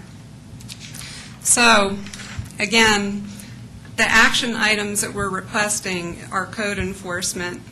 We'd like the owners informed that they are in violation of 7 sections of Superior Municipal Code, two sections of Boulder County Code. And we'd like to just know what the next steps are, and I know you said that there's going to be some discussion at the end, so we've given you some concrete examples of what have happened and how they relate to the Superior Municipal Code and the Boulder County codes. And so we'd like to hear back what are the actionable items, what can we do to help you solve this, in addition to what we've already presented here tonight. Thank you very much. Thank you. Other comments regarding this particular issue? Then I might turn this over to the attorney for thoughts regarding this. Sure. Let me try to answer some of the questions. To start out, there were some questions about disorderly conduct and disturbing the peace. Those are both criminal violations. When the sheriff's deputies go out to the house, they make the determination whether or not there's enough to charge disturbing the peace or disorderly conduct on that night. So that's their discretion as police officers, and they make that call on that night. And they have written some tickets in the past for those charges, and it's my understanding that the defendants have pleaded no contest and paid their fine. So that's the first thing, is it's really the sheriff's deputies who make that call. And that depends on the facts of each night, unfortunately. Disorderly conduct and disturbing the peace are charges that go to the tenants, the people that are there making the noise. Let's just call it making the noise. As far as a violation for allowing more than 3 unrelated individuals to live in the house, that would go to the owner. It could also go to the tenants, but it would likely go to the owner. I have written a letter to the owners. I did not hear anything back. We can charge that violation. It's very difficult to prove, as we've talked about before. And the reason it's difficult to prove, and I know this is a difficult situation, but as a defendant in court, in a criminal court, you have the right not to self-incriminate. It's your constitutional right. To prove residence all depends on where you say that you live. To prove that, Mayor Muckle, you live in your house, I would need to call you as a witness and say, where do you live? I can't call you as a witness in a criminal court because that would violate your right against self-incrimination. So the prosecutor would have to rely on other evidence to prove residency. And in some cases, that may be easy to do. Their driver's license or voter registration. But with students in particular, and I don't know if these people are students or not, it's difficult. Sometimes they are still registered to vote at their parents' house. Their driver's license will list their place they lived 2 years ago. So as a prosecutor, we've prosecuted these before with very little success, because it's very unlikely that we are going to find voter registration, driver's license with the address on it showing that more than 3 unrelated individuals live there. Even if we can do that, it also sounds like one of the problems is parties and parking. So even if we get a violation and say, okay, take it down to 3 unrelated individuals, they are still allowed to have parties and they are still allowed to park on the public street. So while we may solve some of the problems, I'm just a little worried that we're not going to be able to solve all of the problems. We can, I know it was brought up, a licensing program. We can certainly adopt a rental licensing program like the City of Boulder has. That requires, though, licensing inspectors, it requires an additional staff commitment to do that. We can certainly do that if that's what the board would like to do. I'm not sure how successful that is in, again, stopping legal behavior. We have to remember that parking on the street is legal behavior. Having a party that doesn't violate a noise ordinance is also legal behavior. So, and closing car doors and things like that does not violate the noise ordinance, even if it's at 2:30 in the morning. So those are some things. The Boulder County Code generally wouldn't apply. It's the Superior Municipal Code that would apply. And there may be a nuisance here, but again, we need evidence to prove that. It's just difficult in these types of cases to gather that evidence. But we can try. All we can do is try. We can write, see if we can write a ticket, take it to the judge, see what the judge does with it. I want to give everyone a heads up that there's not a magic bullet here, unfortunately. If there were, I think Boulder would have an easier time with it, too. Trustee Gurgurus and then Trustee Williams. First of all, I sense your frustration. I'm a landlord myself, and I can tell you if there's any violation of the tenant, the buck stops here. I was on the HOA board for 6 long years, and we had tenants that from time to time got those letters sent to us, actually. And I took the letter to the tenant and said, if this isn't resolved, it's a $150 fine. I'm not paying for it. You're going to pay for it. So I suggest you take care of it immediately. That 99% of the time, that took care of things. So I think this is an issue more with the landlord, not so much the students, honestly. So how much pressure can we put on the landlord? Well, yeah, we can issue we can issue summons to the landlord for over occupancy for this more than 3 unrelated individuals, and then proceed through the municipal court system, which again, not to disappoint everyone, but that takes a while to do. Right. No, I understand that. So I guess the strategy behind that is put immense pressure on the landlord, where the landlord himself or herself recognize at some point that this isn't worth it anymore. I'm going to court every other week, basically. I need to, get some new renters to come in, a nice family with nice kids that like to play and be part of the cul-de-sac. To me, that's the way to end it, like, long term. So I don't know what initial steps we can take to do that, but if I had that kind of pressure as a landlord, I'd get rid of my tenants in a heartbeat. You make Because I don't want another to be going good to court. point. Another good point is that each day is a separate offense. So if the judge is amenable and if we can prove it, we can continue to charge it. And at some point, you're right, it becomes financially impractical to keep those tenants in there. So. And to me, if this was a court of law here today, we have a preponderance of evidence right here. We've had 6 witnesses. We may have preponderance, but it's beyond a reasonable doubt, and that's the issue I've always run into in these kinds of cases. Wait a minute, what's the occupancy thing isn't criminal? It's still considered to be a criminal offense, though, as far as the burden of proof goes. So we can argue preponderance. I think the judge is going to require beyond reasonable doubt. I can pretty much guarantee that every single occupant in that cul-de-sac will show up here in support of this gentleman here. And I think that would all be helpful. I think we obviously I'll talk to your prosecutor about this, and he will decide how to prosecute his case. I don't want to speak for him, Right. But I think all of that evidence would be helpful. Maybe I'm being overly negative, but I don't. Right, I've seen this happen before, and everyone gets very excited. We have a trial, and then the judge says not guilty, didn't prove beyond a reasonable doubt, or by a preponderance, or whatever the standard the judge would be applying is, and then everyone gets very upset again. So, but it does take time from the landlord, and sometimes that's enough. I think put the pressure on. We've heard enough. I mean, you came at the HOA meeting. I feel your pain, and it's enough. You're right. Trustee Williams and then Trustee Pennington. My heart goes out to all of you. I've been on your end before in a similar situation, only it involved drugs, not in this town. And I've also been a landlord on the other side where there was a police report on the house I owned, probably at least this thick. You can probably go down and find the same thing on this particular house on Riverbend. I did end up evicting the tenants. To me, I see this, it is the owner, and that they should be held accountable, and there should be some legal action that needs to occur. And I don't know if there's any possibility to make them evict. You can't. Well, the other problem with eviction is the laws are really strict on eviction. Exactly. So even if we say, yes, you're in violation, evict, let's say they have 5 people in the lease, and we say evict 2, they have to follow a whole what's called forcible entry and detainer process, which is this lengthy process to get them out. So it takes a while is the problem. But we can't force eviction. The judge cannot order eviction. He can simply find them in violation.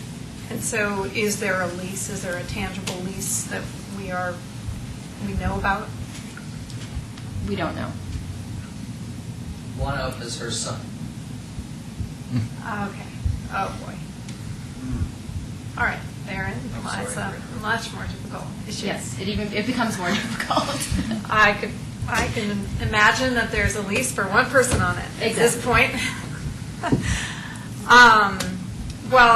There's ways to put liens on the house with the HOA. I know that can occur. There are a lot of private private remedies here. One is to enforce the covenants privately. The HOA has far more leeway than we do, but I don't know what I haven't looked at their covenants. So. Well, Trustee Pennington, Trustee Sorelli. Well, just to finish that line of thought, how have we worked with the HOA? I was just to going to address say, this issue? I talked to John O'Donnell actually a couple of hours before our meeting started specifically about this home. And he said that the HOA is very much aware of it. And I think together with the town, we can put so much pressure that, to me, that's the key. Put enough pressure and continuous pressure to finally say it's not worth it. It just simply isn't worth it. So. My question, when I read the letter that we sent to Mr. and Ms. Sinclair, I was actually sort of alarmed at how loose the language was in terms of the landlord requirements. Basically, it says it's unlawful for a landlord to permit more than 3 persons unless they expressly prohibit it in the contract, and unless, and when they're notified of a problem, they notify the occupants in writing. So to me, your landlord, you put it in a contract to cover yourself, and then when you are alerted to a problem, you tell them you're aware of the problem, they got to take care of it. And we let the landlord off quite easily. So I would go to a rewrite of this portion of the code, actually. We adopted a definition of domestic partnership where we tried to establish you had to be related persons. Why, as a town, if this is sort of a burgeoning systemic problem, would we not at least discuss in a public forum the adoption of a very restrictive code that says it must be related persons who can rent? Thus, we only rent to families or otherwise related persons. And we don't allow rental, and this may go to homeowner HOA rules more than town rules. Can we restrict the rental activity in this town by code to only related persons? And I think that would be very difficult. That's And very hard. Related On top or of the domestic fact- partnership? That's very hard to do. That you would be the first, I think, ever to require rentals to be of related persons. That's very hard. And I don't think that would really solve the issue anyway, because there are a lot of rentals where there are multiple family members. Sorry, did I interrupt you? Multiple family members and extended family and more They're related. family, but they're all related. They're related persons. And there could be 5 different full families living in this As particular, or maybe I throw it out there nonetheless, I'm the parent of 3 college kids, and they're not causing this problem. But, I'm aware of the So your lifestyle children of have to college live- kids. They'd either have to live together in a house, or they'd each have to live alone in a house where they go to college if such an ordinance was in place. I'm talking about the town of Superior. I'm not talking about every community in the world. Obviously, this is not good for Boulder, but if we want to define ourselves in a certain fashion, let's get serious about it. This code is very loose. We don't put, in my opinion, enough pressure on a landlord to make sure who they're renting to, so let's hold them, one, accountable by code, much more accountable than we do here, and 2, consider the possibility, at least put it in a public forum, of discussing what do we want to do in terms of rentals in the town of Superior, and codify it if it approves, if it is, passes through public muster, is what I'm trying to say, if the public approves that attitude. You know what? Would it be okay, Trustee Sorelli, and then interim town manager? I don't have any great inspiration. I think I put myself in the position of these neighbors, and I think we should, even if it's difficult, take action against the homeowner to make it uncomfortable for her. Put the pressure there. That homeowner has let down his or her neighbors in a big way, and I just think we can't tolerate this. We all have things that disturb us from time to time in our houses, but you should not be living with this in an area that we live in. I mean, I didn't go buy a house on the hill. These people didn't go buy a house on the hill, and we just can't have this. So we have to do something about it, and I tightening up that ordinance, perhaps. I'm not sure that there's a magic language there. I know Boulder has trouble with the language itself, and we probably copied theirs, but I really want us to do as was suggested, that we continue to put pressure on this homeowner. We may not be guaranteed to win the cases, but at home, I can't believe that neighbor did it to their neighbors. Did such a, and is not paying attention to it. That's just very disturbing. Mr. Magley, sorry. I don't think that we should focus just on the homeowner. We should, all the tenants there are adults. Oh, they can be charged as well. Yeah, they know what they're doing. Sure. And it's a joke to them. Well, we can actually simultaneously charge the owner of the property and the tenants. So the tenants that have received tickets, how many tenants have received multiple tickets, multiple violations? Because that seems, if the sheriff is going out there on a regular basis, everybody knows there's a problem. There's got to be something that can be done to stop the parties completely. Well, I asked if Sergeant Chamberlain could be here tonight, but he couldn't. But so the 3 tickets I'm aware of are the 3 that just happened in November.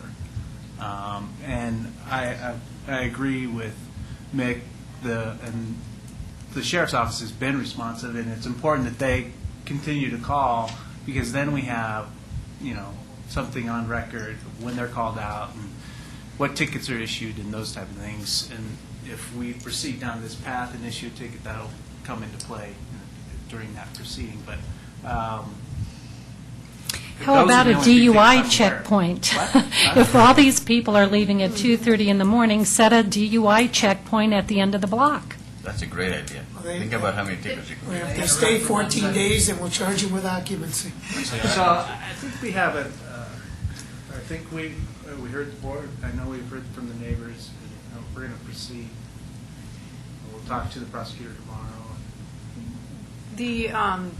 The tickets that were issued, were they all issued to the same person? No, Or 3 different separate people? individuals. Disorderly conduct. Any of them the son? I don't know. I don't know off the top of my head. I'd have to go back and look. Because it seems to me that maybe that right there needs some pressure. Again, those tickets are, those disturbing the peace, disorderly conduct tickets are issued to whoever the police find there's enough evidence to issue a ticket to. So When that they go depends. out. When they go out there that night. So it depends on what's happening that night when they get there. Trustee Gerberis, Trustee Pennington. Well, perhaps we can suggest to Sergeant Chamberlain to be a little bit more generous in his ticket giving. I had a quick question. Mr. Evans, was it your driveway that was blocked one time? No, it was Or mine. was where? I'm sorry, yours. And do you have to call the police, or can you just call the tow truck and do? No, I just called. But can you Just for- call the tow truck and have that car towed? But I just want to, if I'm it's kind of- okay, I don't want to have a whole bunch of back and forth. That's not at the mic, so, Okay. I'm just curious, do you know? No, you call the police. And then they have a standing agreement with the tow company, and they can have the car towed. Immediately. Trustee Pennington. And going to the establishment of residency, can where your mail is delivered to establish your residency? There's a number of factors to establish residency. That's one of the factors. But the others, the very important ones, are driver's license and voter registration. And my experience with college students is that they don't always keep up with their voter registration or their driver's license. Their drives could be out of state. Exactly. But I bet they always get the mail. Right, but that's just one factor, and generally most judges won't just rely on where you get your mail as proof of permanent residence. In this case, however, based on the one person's conversation with their neighbors, I think it was yours, Mick, where she said, I've got 5 bedrooms. It doesn't even appear she's necessarily contesting, at least to her neighbors, in an informal conversation. I'm glad you didn't have to. I didn't want to say that to her because I thought that would be sarcastic. I'm sorry. Am I allowed to ask Ms. Carberry a question then? Sure, we're being a little informal tonight, why not? So, I don't have the ordinances, but what would the two ordinance that fall under the disorderly conduct and noise, what do they teach about how one can be in violation? You've said how it's difficult to prove violation of the ordinance. Does the ordinance, either ordinance like O-14 paragraph 2 or O-4 paragraph 1, or ordinance 96-0-4 paragraph 1, do those ordinances teach what would be clear violation of those ordinances? For instance, if it's so difficult to show all this, what does in fact constitute a violation of the common law nuisance ordinance for the town of Superior? Or what does actually constitute a violation of the disorderly conduct or the noise violation for the town of Superior? That's not spelled out, obviously, in these, just the depiction of the codes. It is, actually. That's all we have, is exactly what's in the code. So for disturbing the peace, the elements of the crime are actually set out in the code. So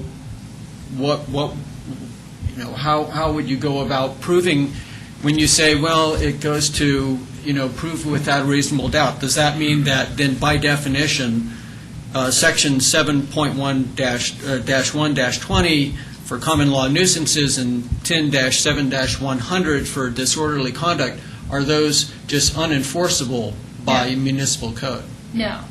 Then what would be, I guess my question is, what is the requirement, what is the threshold requirement to find someone in violation of those ordinances? I don't know how else to answer. I'm sorry. Why Can you have actually them read it? if they're not enforceable? They are. Yeah. We're getting a little off base. Yeah, we're getting a little. They're judge- enforceable. They're definitely enforceable. We just enforced 3 of them. To the point. Yes, the judge enforced them already. So the one that is For the difficult to enforce, the only one that is difficult to enforce, is the more than 3 unrelated persons, because it is difficult to prove. I'm not saying it's unenforceable. It is enforceable. It's just difficult, though. So what were the violations that they were charged with, the 3? Disorderly. So what happens if it happens next weekend? Sheriff's deputies go out, decide whether to issue tickets, and we'll issue tickets based, we'll issue disorderly conduct or disturbing the peace tickets. And that will go to court in front of the judge, and they will probably plead no contest again and pay their $100 fine. So at what point do you say, okay, enough is enough? Do the fines Do they ever go do up? it every weekend and get the same violation every weekend and pay the fine and that's it? And that would be up to the prosecutor and the judge. The prosecutor at some point will say, hold on, we need stiffer penalties, and that will be up to the judge and the prosecutor to determine how to ramp up those penalties to make it not worth it for these people to continue to make the same mistakes. It has to get painful at some point. Exactly. So would it be okay to wrap up this Yes. particular agenda issue? Thank you for expressing your concerns. I think that it's been heard loud and clear. I want to make 2 comments. One, I agree with Trustee Cirelli. It's unfortunate the landlord is willing to allow this to go on, because that would be the solution to the problem. And I think I wrote Mick that this is the one bad apple spoils the bunch problem. And I think staff has heard our concerns regarding this. My last comment is I want to make sure that we're not discriminating against one particular house for the record, and this applies to every residence where code's in play. So I just want to make sure that that's there. Okay? Thank you. We're still at the additional public comment period, so thank you. Say thank you very much. Thank you. Jim Payne, 2475 Clayton Circle. I just wanted to mention that I am on the HOA board, and we are aware of this, and I just wanted to emphasize that we will do whatever we can to coordinate with the board on any joint actions or any enforcement that we do have to address the issues. Great. We are working on it. Thank you very much. Additional public comments on consent or non-agenda items? Seeing none, that brings us to 6 presentations, and unfortunately, both of the people for the proclamations weren't able to attend this evening, so we will thank them with a proclamation and send it to their house. And I think, as everyone's aware, working on the Planning Commission for this long is a really difficult task, but very important. So I think the proclamations are very well deserved. Okay. With that, that brings us to the consent agenda. And remaining on the consent agenda is approval of the minutes of December 13th, approval of a liquor license renewal for Sushi Yoshi Restaurant, approval of a liquor license renewal for Conoco Store, adoption of a resolution approving an appointment for director and an alternate director for Rocky Flat Stewardship, Council. I don't think we're spending any money, but I'll entertain a motion to approve the consent agenda by Trustee Gregorus, second by Trustee Williams. Discussion. All in favor? Unanimous. Thank you very much. That brings us to what was B, and Trustee Pennington. The reason I brought this up is, as I interpreted this, the purpose of this entire set of resolutions is to officially designate posting places. When I read the resolution, the language of the resolution, on R1, we specifically designate town hall, but we don't go so far as to say where at town hall we will put that notice. Will we put it on the front door? Will we put it in the bulletin board case, or will we put it on the town sign? Yeah, we're not required to list a specific place at the location that it's posted, just, like you mentioned, on the door. Or, Yeah. Well, I guess even if we are not required to do so and don't put it in the particular resolution, can we have a policy of where we do so residents know that when something is officially noticed, it will be at this place at Town Hall? At Town Hall, they're always posted in the... At the bulletin board? The case? The case, because... Outside the front doors? Somebody might come down during the weekend or something. Right. Well, if we go to Resolution 2, then, or Resolution 3,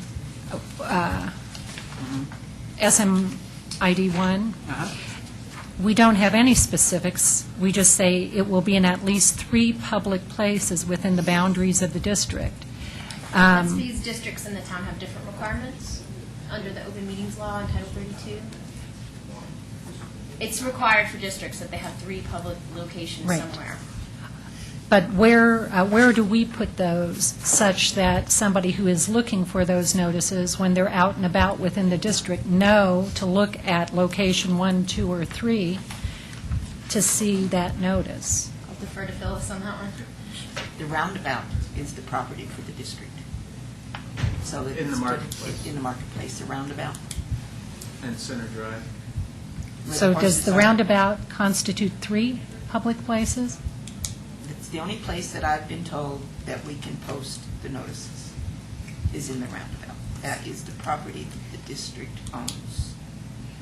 Is that not correct? We also post here at Town Hall. And at Town Hall, yes. Right. It's here. It says here in Town Hall, the glass case at Town Hall.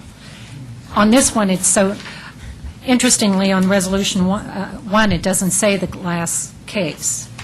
On 2, it does not say the glass case. On 3, it says the glass case. On 4, it says the glass case. So the reason I pulled this out is sometimes we're specific as to where at Town Hall, sometimes we're not. I mean, we can include that language. Right. And then the public places, if the public place, 3 public places are 3 sections in the roundabout, could we at least add the language, which is the roundabout in the center of the Superior Marketplace? I don't know if somebody's going to actually go looking for this or want to know at one standard the place to look for, but I think it would be helpful. Anybody else have a comment? We do have to put up 2 in the roundabout. And 1 here. There have to be 3. And if there's not any property within the district, it's anywhere within 20 miles or the same county. So it doesn't have to be. Yeah. Let's send Phyllis north Fort someplace Collins. to post. But that goes to, if we actually are going to make this useful and officially designate, it would be nice to list Yeah, and the we can addresses. say- We can definitely list that if the board has a certain location in town that you want listed. I think listing them, everything in the glass case as we always do is what we should do. Where would you suggest we list the 3 in the community? I mean, unless this is wrong, where it says that it has to post within the boundary of the district, the only thing that's within the boundary of the district is roundabout, and I guess Center Drive, which I didn't remember that one. And I hope people don't go there to try to read something, because they'll be crossing traffic, so. Or just stop their car. Right. So none of those locations are good. Yeah. We have to change these tonight because this has to be adopted tonight.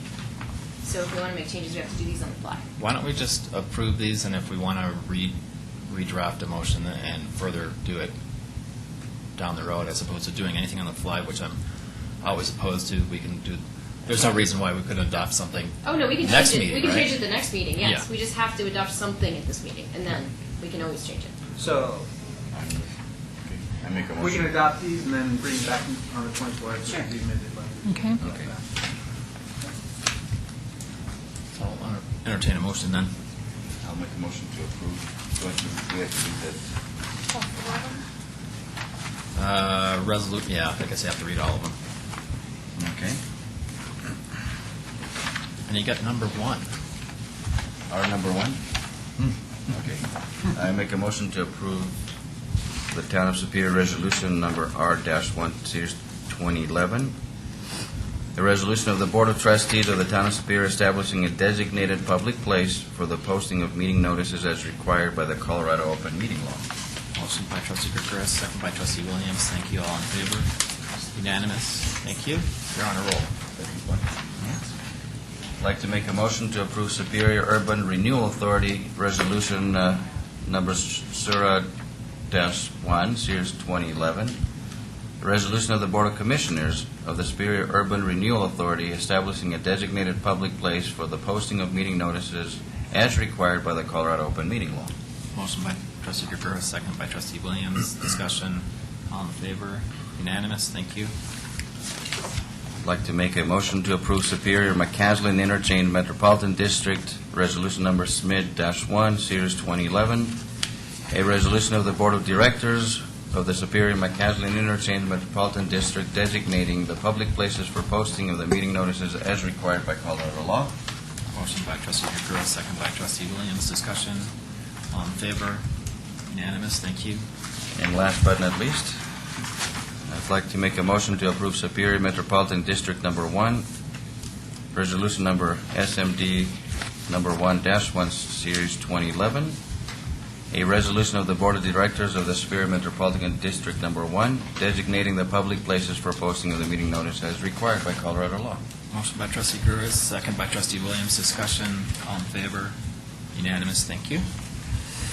That brings us to what was F, preliminary approval of an ordinance amending Section 10-850 of the Superior Municipal Code regarding the possession of marijuana and marijuana concentrate. Trustee Hanson. Yeah, there's, in here, it says alternatives considered, make no change. Do we have to approve this? No, we don't. What it would mean if we didn't approve it is that any conviction of possession of marijuana that's greater than an ounce, but less than 2 ounces, would go to the county. So the money would go to the county and not the town. This brings, in theory, more money to the town because if you have 1.5 ounces, you'll now be written into municipal court to the town rather than into county court. So that's a good thing, Matt? Well, I mean, we have It's not the like- court system set up to handle Okay. these type of offenses, so it doesn't, it makes sense to Okay. make the change. Right. I mean, if if you didn't adopt this and I was convicted of having an ounce and a half of marijuana, I would go into Boulder County Court. I would pay my fine, but I would pay it to Boulder County. Okay.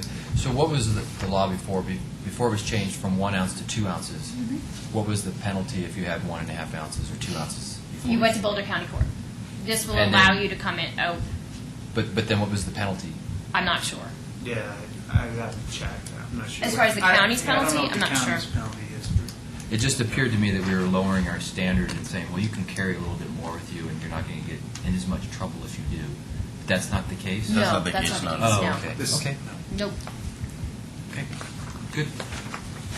Okay, I'll entertain a motion then. Well, can I Unless ask there's further a discussion. question? So I'm looking at the verbiage on page 1 of the resolution itself, section 10-80-50B. It says it's unlawful to possess, consume, or use 2 ounces or less. Is the language as amended is this consistent with statutory language? Yes. And so we're just copying this from elsewhere? Yes. Okay, because it defies me to know how I will know, or could ever know, how many ounces somebody has consumed or used. You know, I can tell how much they possess, I agree. okay? We can go home rule and change it. That's right. It's just, Other than their red After eyes. Chapter 16 home rules, not right at the top of my list. This also has to do with the medical marijuana Right. legislation and the Right. 2 ounces and how much patients who have a medical marijuana license can use and consume in one day. So it's all related. I'm not saying that makes more sense. I'm just saying it's all related. How much can you consume in one day? 2 ounces. Legally? If you have a card, yes. I thought you were asking what was possible. Oh, sorry, I didn't even go This there. is not Rick List, believe it or not. I don't know. With that, I'll entertain a motion by somebody. So we're just approving a preliminary reading. Yeah, but we have come back to. on the 24th. Okay, so I'd like to make a motion to approve a preliminary reading of an ordinance amending Chapter 10 of the Municipal Code, Town of Superior Ordinance Number 0- We don't Come back later. Okay, Series 2011, an ordinance of the Board of Trustees of the Town of Superior amending Section 10-8-50 of the Superior Municipal Code regarding possession of marijuana and marijuana concentrate. Motion by trustee Hanson, second by trustee Williams. Further discussion. All in favor of the preliminary reading? Unanimous. Thank you very much. That brings us up to item number 8, which is adoption of a resolution approving an agreement with Gladys Forsey regarding the ADA mediation. Mr. Magley? Yes, and this item's on the general agenda, not so much for discussion, but in case the board had any questions. Do you have a question? You want me to read that? Yeah, I have a question. Oh, trustee Williams. Okay. So the budget line item, that's $6,000 for the ADA. Correct. Anyway, Wheelchair access. The equipment. maybe I need more coffee. So is that $6,000 include the inner door and the outer door? Yes, and It the does. electrical work that's needed. Okay. So, I'm curious, this says just the outer door, is that correct? Or did I have that wrong? No, it's for both, This is for both. yes. The mechanism that will be installed will open the outer door, and then there'll be a slight delay, and then the inner door will open. So how come it's 3,000 and not 6,000? We're just getting a great deal? Yeah, pricing. Okay, so we're not eliminating anything different than what was already in the budget line item? Okay. Further questions or comments regarding this? Public comment regarding this? Seeing none, I'll entertain a motion. Trustee Gregoris. I would like to make a motion to approve Town of Superior Resolution Number R-3, Series 2011. A resolution of the Board of Trustees of the Town of Superior approving Key Bridge Foundation ADA mediation agreement between the town and Gladys Force. Motion by trustee Gregoris, second by trustee Williams. Discussion. Phyllis, I think we're spending money. Oh. Sorry.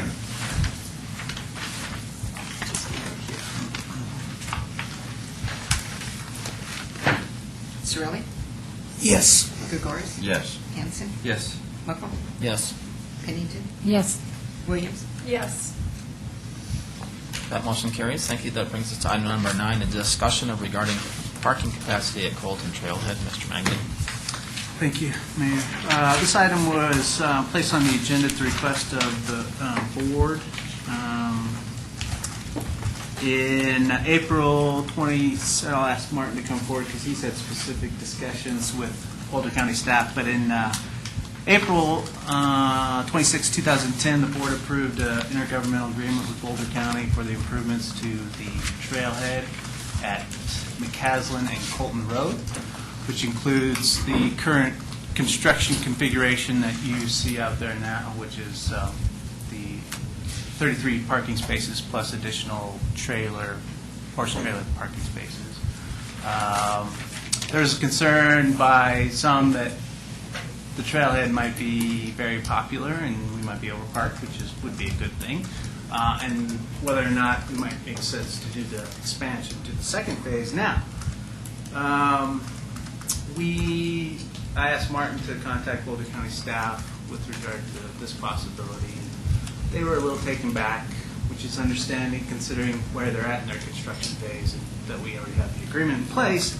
But Martin did a great job in his discussions with them, and I think we came to an agreement that we're just exploring our options and we want to make sure that we have contingencies in place.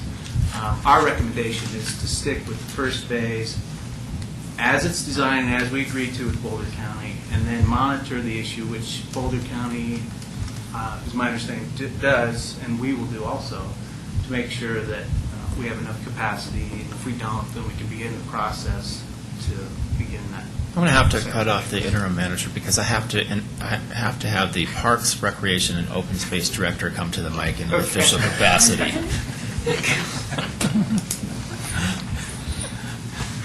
Thank you. Welcome, Director. Thank you. Martin Toth, town staff.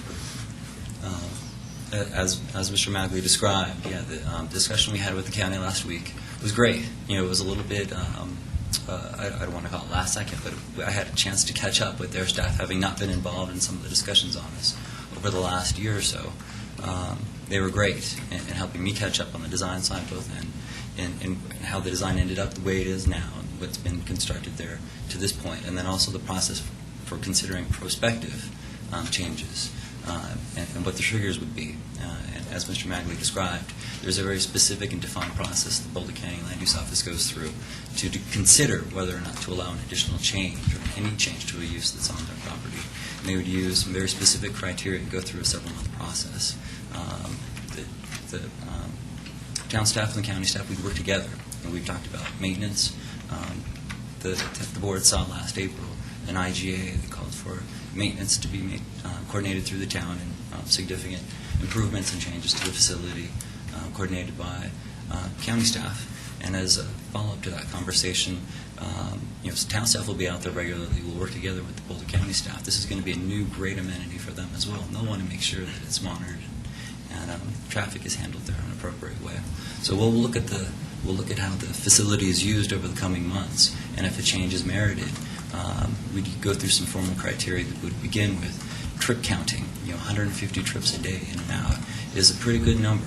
But once we get in that threshold, and it looks like it's something that should be considered, Boulder County staff is ready and able to consider what that would look like. And we included, Martin was able to get from the county some comparisons of what trailhead parking in the area and the amount that those trailheads have.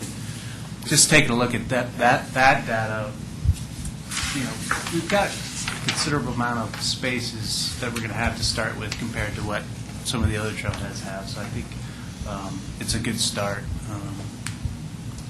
And like Martin said, we can monitor from there. Thank you, Mr. Director. You're welcome. Questions from the board? Trustee Bennington. I would like to make a comment first. there are some fundamental things that have changed about the nature of this trail. In going back, historically, this was supposed to be a 4-foot wide trail, and it was widened out to an 8-foot wide trail. If you go, I think some of us who've actually walked up there, or in my case, drove up and were quickly met by the director of the trail, asking me what I was doing up there. And trustee, he let me right through. Anyway, 8-foot wide makes this just a sensational trail. And so I was a little surprised at its width, because I imagine it just to be a regular width of trail.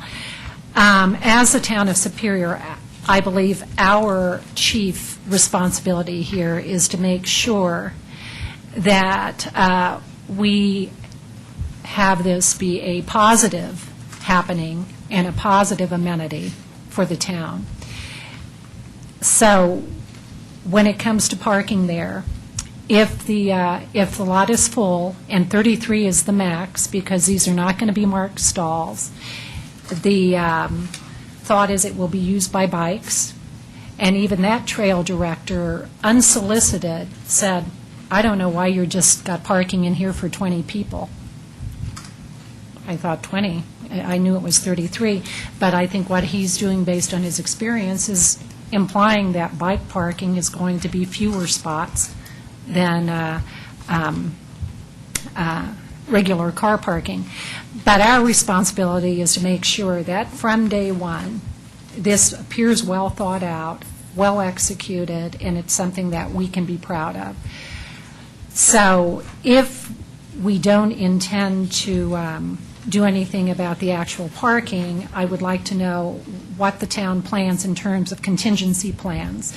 I understand from your memo, Matt, that it's going to be illegal to park at Richmond 15. That's got to be properly posted, because I believe it's negative for the town to immediately get into the business of towing cars or issuing traffic tickets. Well, the town would do that. Richmond Homes, it's their obligation as Right. a property owner. Either which way. And if this is not a place where there's any natural spot for overflow parking. And if it is a well sought out after amenity, overflow parking is going to find a place to land. And if it's an illegal spot, and whoever has it towed, whoever has it ticketed, that's bad PR for the town for this beautiful amenity. If we shift it up to Single Tree Trail in original town, you know it's only going to be 1 or 2 times of that before we produce yet another problem. So if we feel we are in no position at all to raise this issue again with Boulder County, I mean, they rejected us on the reservoir.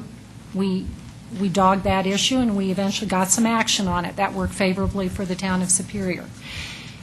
If, however, we make that call that we can't do that here, we do have to have in place a contingency plan. Well, yeah, and 2 points. I guess with the county, I mean, I think it's important for us to take into consideration our relationship, our partnership with the county on this, and considering that we reached an agreement with them a year ago on the design and moving forward with it, and to come, I understand, what we're trying to achieve here, but to go back to them at this point, right in the middle of construction, and say, hey, we want this expanded to double its size, I don't feel it's fair to the county. But we've had internal discussions with regard to contingencies, and I'm going to have Martin go over those. But there are options, I think, that the town can take on our own to alleviate some overflow parking issues that might arise. I'd actually like to hear those. Sure. So 2 things. You mentioned the substantial nature of this trail. It is a substantial trail.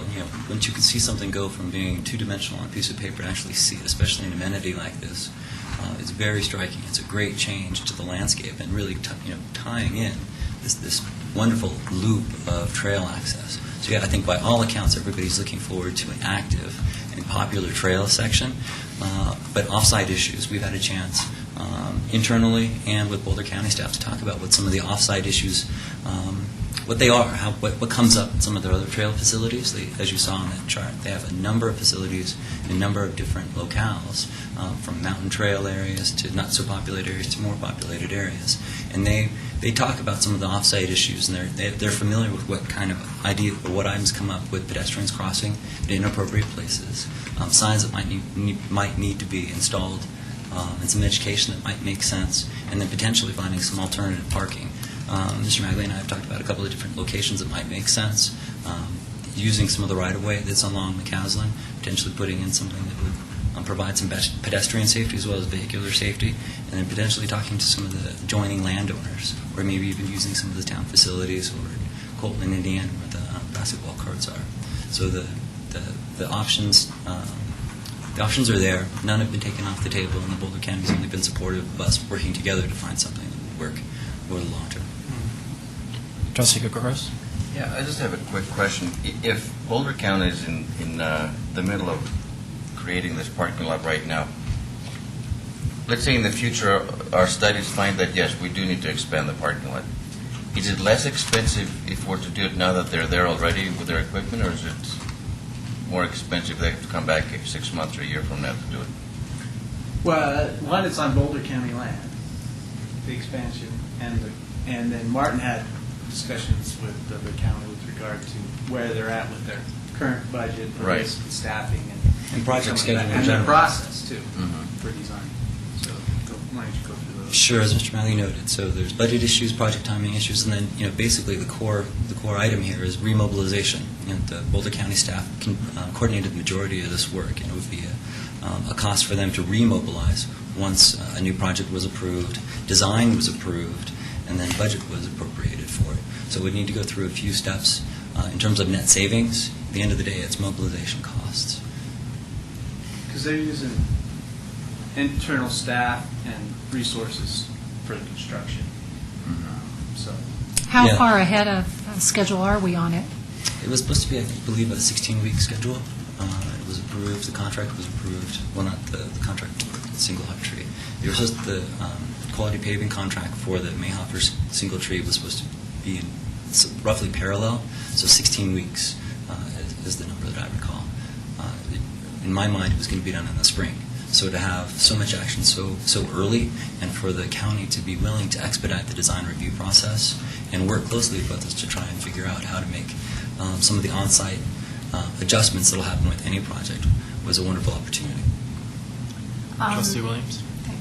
I'm wondering, with the education piece that you're discussing, that maybe it could be just as simple as signage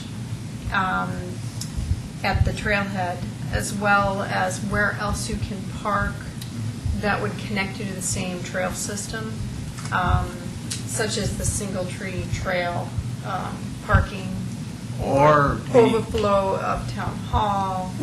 Another good location is the parking just off of Indiana at where the basketball court is, because that trail connects. We have the underpass. And Yeah, you can go from there straight. Yeah, it's not too great. of a That's- distance. That's soccer parking. Right. Yeah. Yeah. Yep. There's And we conflicts there, create too. another conflict. And we talked about, we'd have to reach some type of an agreement with Cal Monte or the owner of that project. But on the western portion, it's commercial, and we can maybe work out some temporary spot there too. But maybe just some simple signage that would, give you and direct you where else you can still be able to use the same trail system.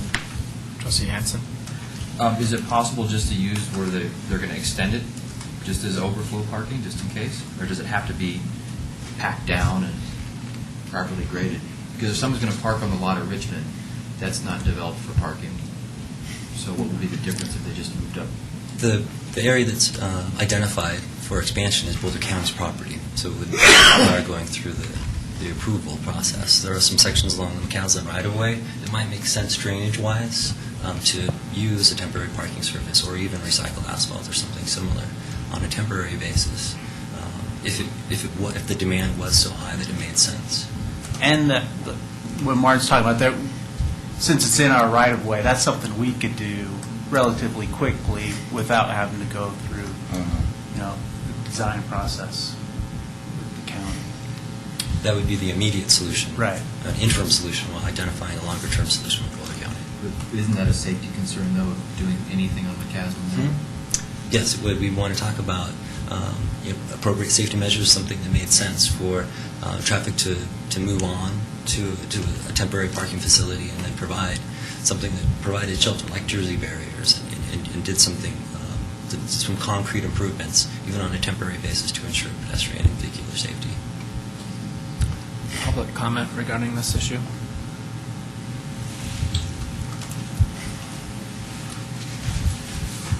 Jim Payne, 2475 Clayton Circle. I chair the Parks and Rec Advisory Committee, but I'm not here, and I serve on OSAC, Open Space Advisory Committee, but I'm speaking as an individual.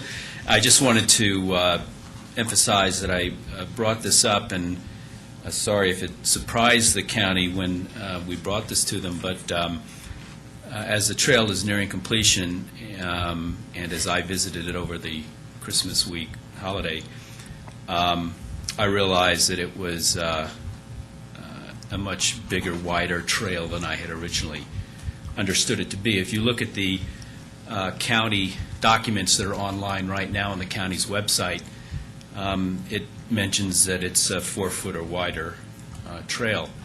It's actually because of the considerable federal funding to meet ADA requirements, which it had to do, as I understand it. It's an 8-foot wide trail. It's a pretty fully engineered trail. It's going to be a fabulous amenity for the town. And when I saw that, I realized that it would now be attracting not just the serious runner or the serious hiker or biker, but casual runners, casual cyclers. It's going to be a much bigger capacity trail than I had ever understood it to be in the 2 years that we've been watching this. So it occurred to me that we would not have sufficient parking, and not surprised that the county is not in a position to move on this immediately. I would say, though, that I don't fully understand the comparison numbers from some of the other trailheads. They seem to understate the capacity that I've witnessed there, and I don't quite understand that. But as I go and study the relevant trailheads in the area, Marshall Mesa, which is City of Boulder, and going down to going over to Flatiron Vista and the Green Belt Trailhead and so forth, I see substantially more parking in those trailheads than we'll have here, and I just think we're going to be short. But the original plan did have a Phase 2 parking extension, and if the county's going to entertain reviewing that in the coming months, that's fine. I just thought I'd bring to everyone's attention that there's, I think, a good chance that we're going to fairly soon have overflow parking, which could create some safety issues. But let me say, this is going to be a fabulous amenity for the town, and the county's done a fantastic job. I have the utmost respect for Boulder County Open Space and the Department of Transportation that has been doing the work on the trail and the trailhead, and I really appreciate the job that staff has done in the last 6 weeks or so to really move this forward and keep this on track, and it's coming in ahead of schedule, and it's going to be a very, very big part of this town. Thank you. Thank you. Additional public comment? So I'm just going to put myself in the position of the county. The county's going to, we'll ask the county, we'd like the parking to be bigger, and the county will say, well, give me objective evidence that it needs to be bigger, and I just don't think that, I'd be surprised if we'd be able to talk them into doing something on their property without being able to document to them that it's actually needed, since it's an expense. Hopefully it's going to be so popular that we'll need to expand it, because that would be great, but I think it's going to be hard to convince the county otherwise. Trustee Pennington? What I'd like to do, though, from a town perspective, is put in place the mechanism to monitor it. so that we're on top of it from the get-go. I would also ask, as a resident of the part of town that uses that roundabout religiously day in and day out, that the goal of the roundabout has always been smooth movement of traffic, et cetera, et cetera. And an eye needs to be kept on that as we do Calmonte parking potentially, or right-of-way parking potentially, we keep in mind the actual flow of traffic down, the blind spots, as well as a natural crossing that's going to occur over from our residents across the roundabout into the trailhead, and keep mindful that on those beautiful spring and summer weekends, early fall weekends that we're noted for, that we make sure that traffic is moving smoothly and that it's safe.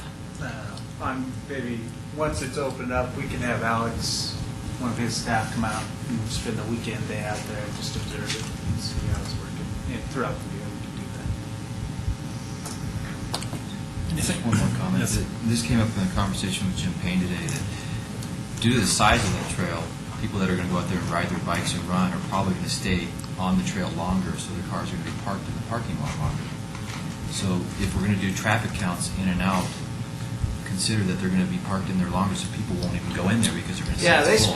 when they go out, they're out there at least 4 hours, sometimes 8 hours, depending on what we want. So they're out there most for a good part of the day. Could I add a comment on that? I think that's an important point. I hear different numbers. I'm not sure exactly what it is, but it's somewhere between 15 and 18 miles of a total loop that will now be completed. People on bikes and hikers that go out and for that loop are going to be out there quite a while. My concern is that local Superior residents who want to go over for a run or something quicker will not have the parking space to get in, so it will disadvantage them. That was my thought there. Matt, a couple of thoughts on other places to park. Yeah. I know Community Park is a lot of business, but if people come with bikes and it's not overflowing down there, they can be steered down to Community Park. On weekends, they can be steered here to Town Hall, I assume. Right. Yeah. Because it can You connect. can just go right up there. So that's signage we could use for Additional parking. Additional parking. Yeah, maybe a map or something. Likewise, we're going to have to post ample no parking signs where we don't want anybody to park. You can't have parking anywhere near the roundabout. Right. Right. And that's just absolutely. Okay. Thank you very much. That brings us to item number 10, executive session to determine positions relative to matters that may be subject to negotiation, develop a strategy for negotiations, and/or instruct negotiators pursuant to CRS 24-6-402(4)(e), and an executive session to consider personnel matters pursuant to CRS 24-6-402(4)(f). Entertain a motion to go into executive session. I'm sorry to interrupt, but we just need to add additional information about the topics of these two. The negotiations is concerning the Jefferson Parkway, and the personnel is concerning the town manager position. Thank you. Thanks. With that, I'll entertain a motion. Trustee Williams, second by Trustee Gilchrist. Discussion, all in favor for an executive session? Thank you.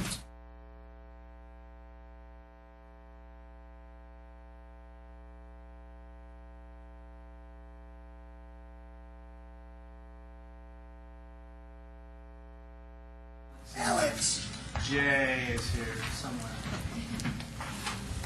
Did you bring your program?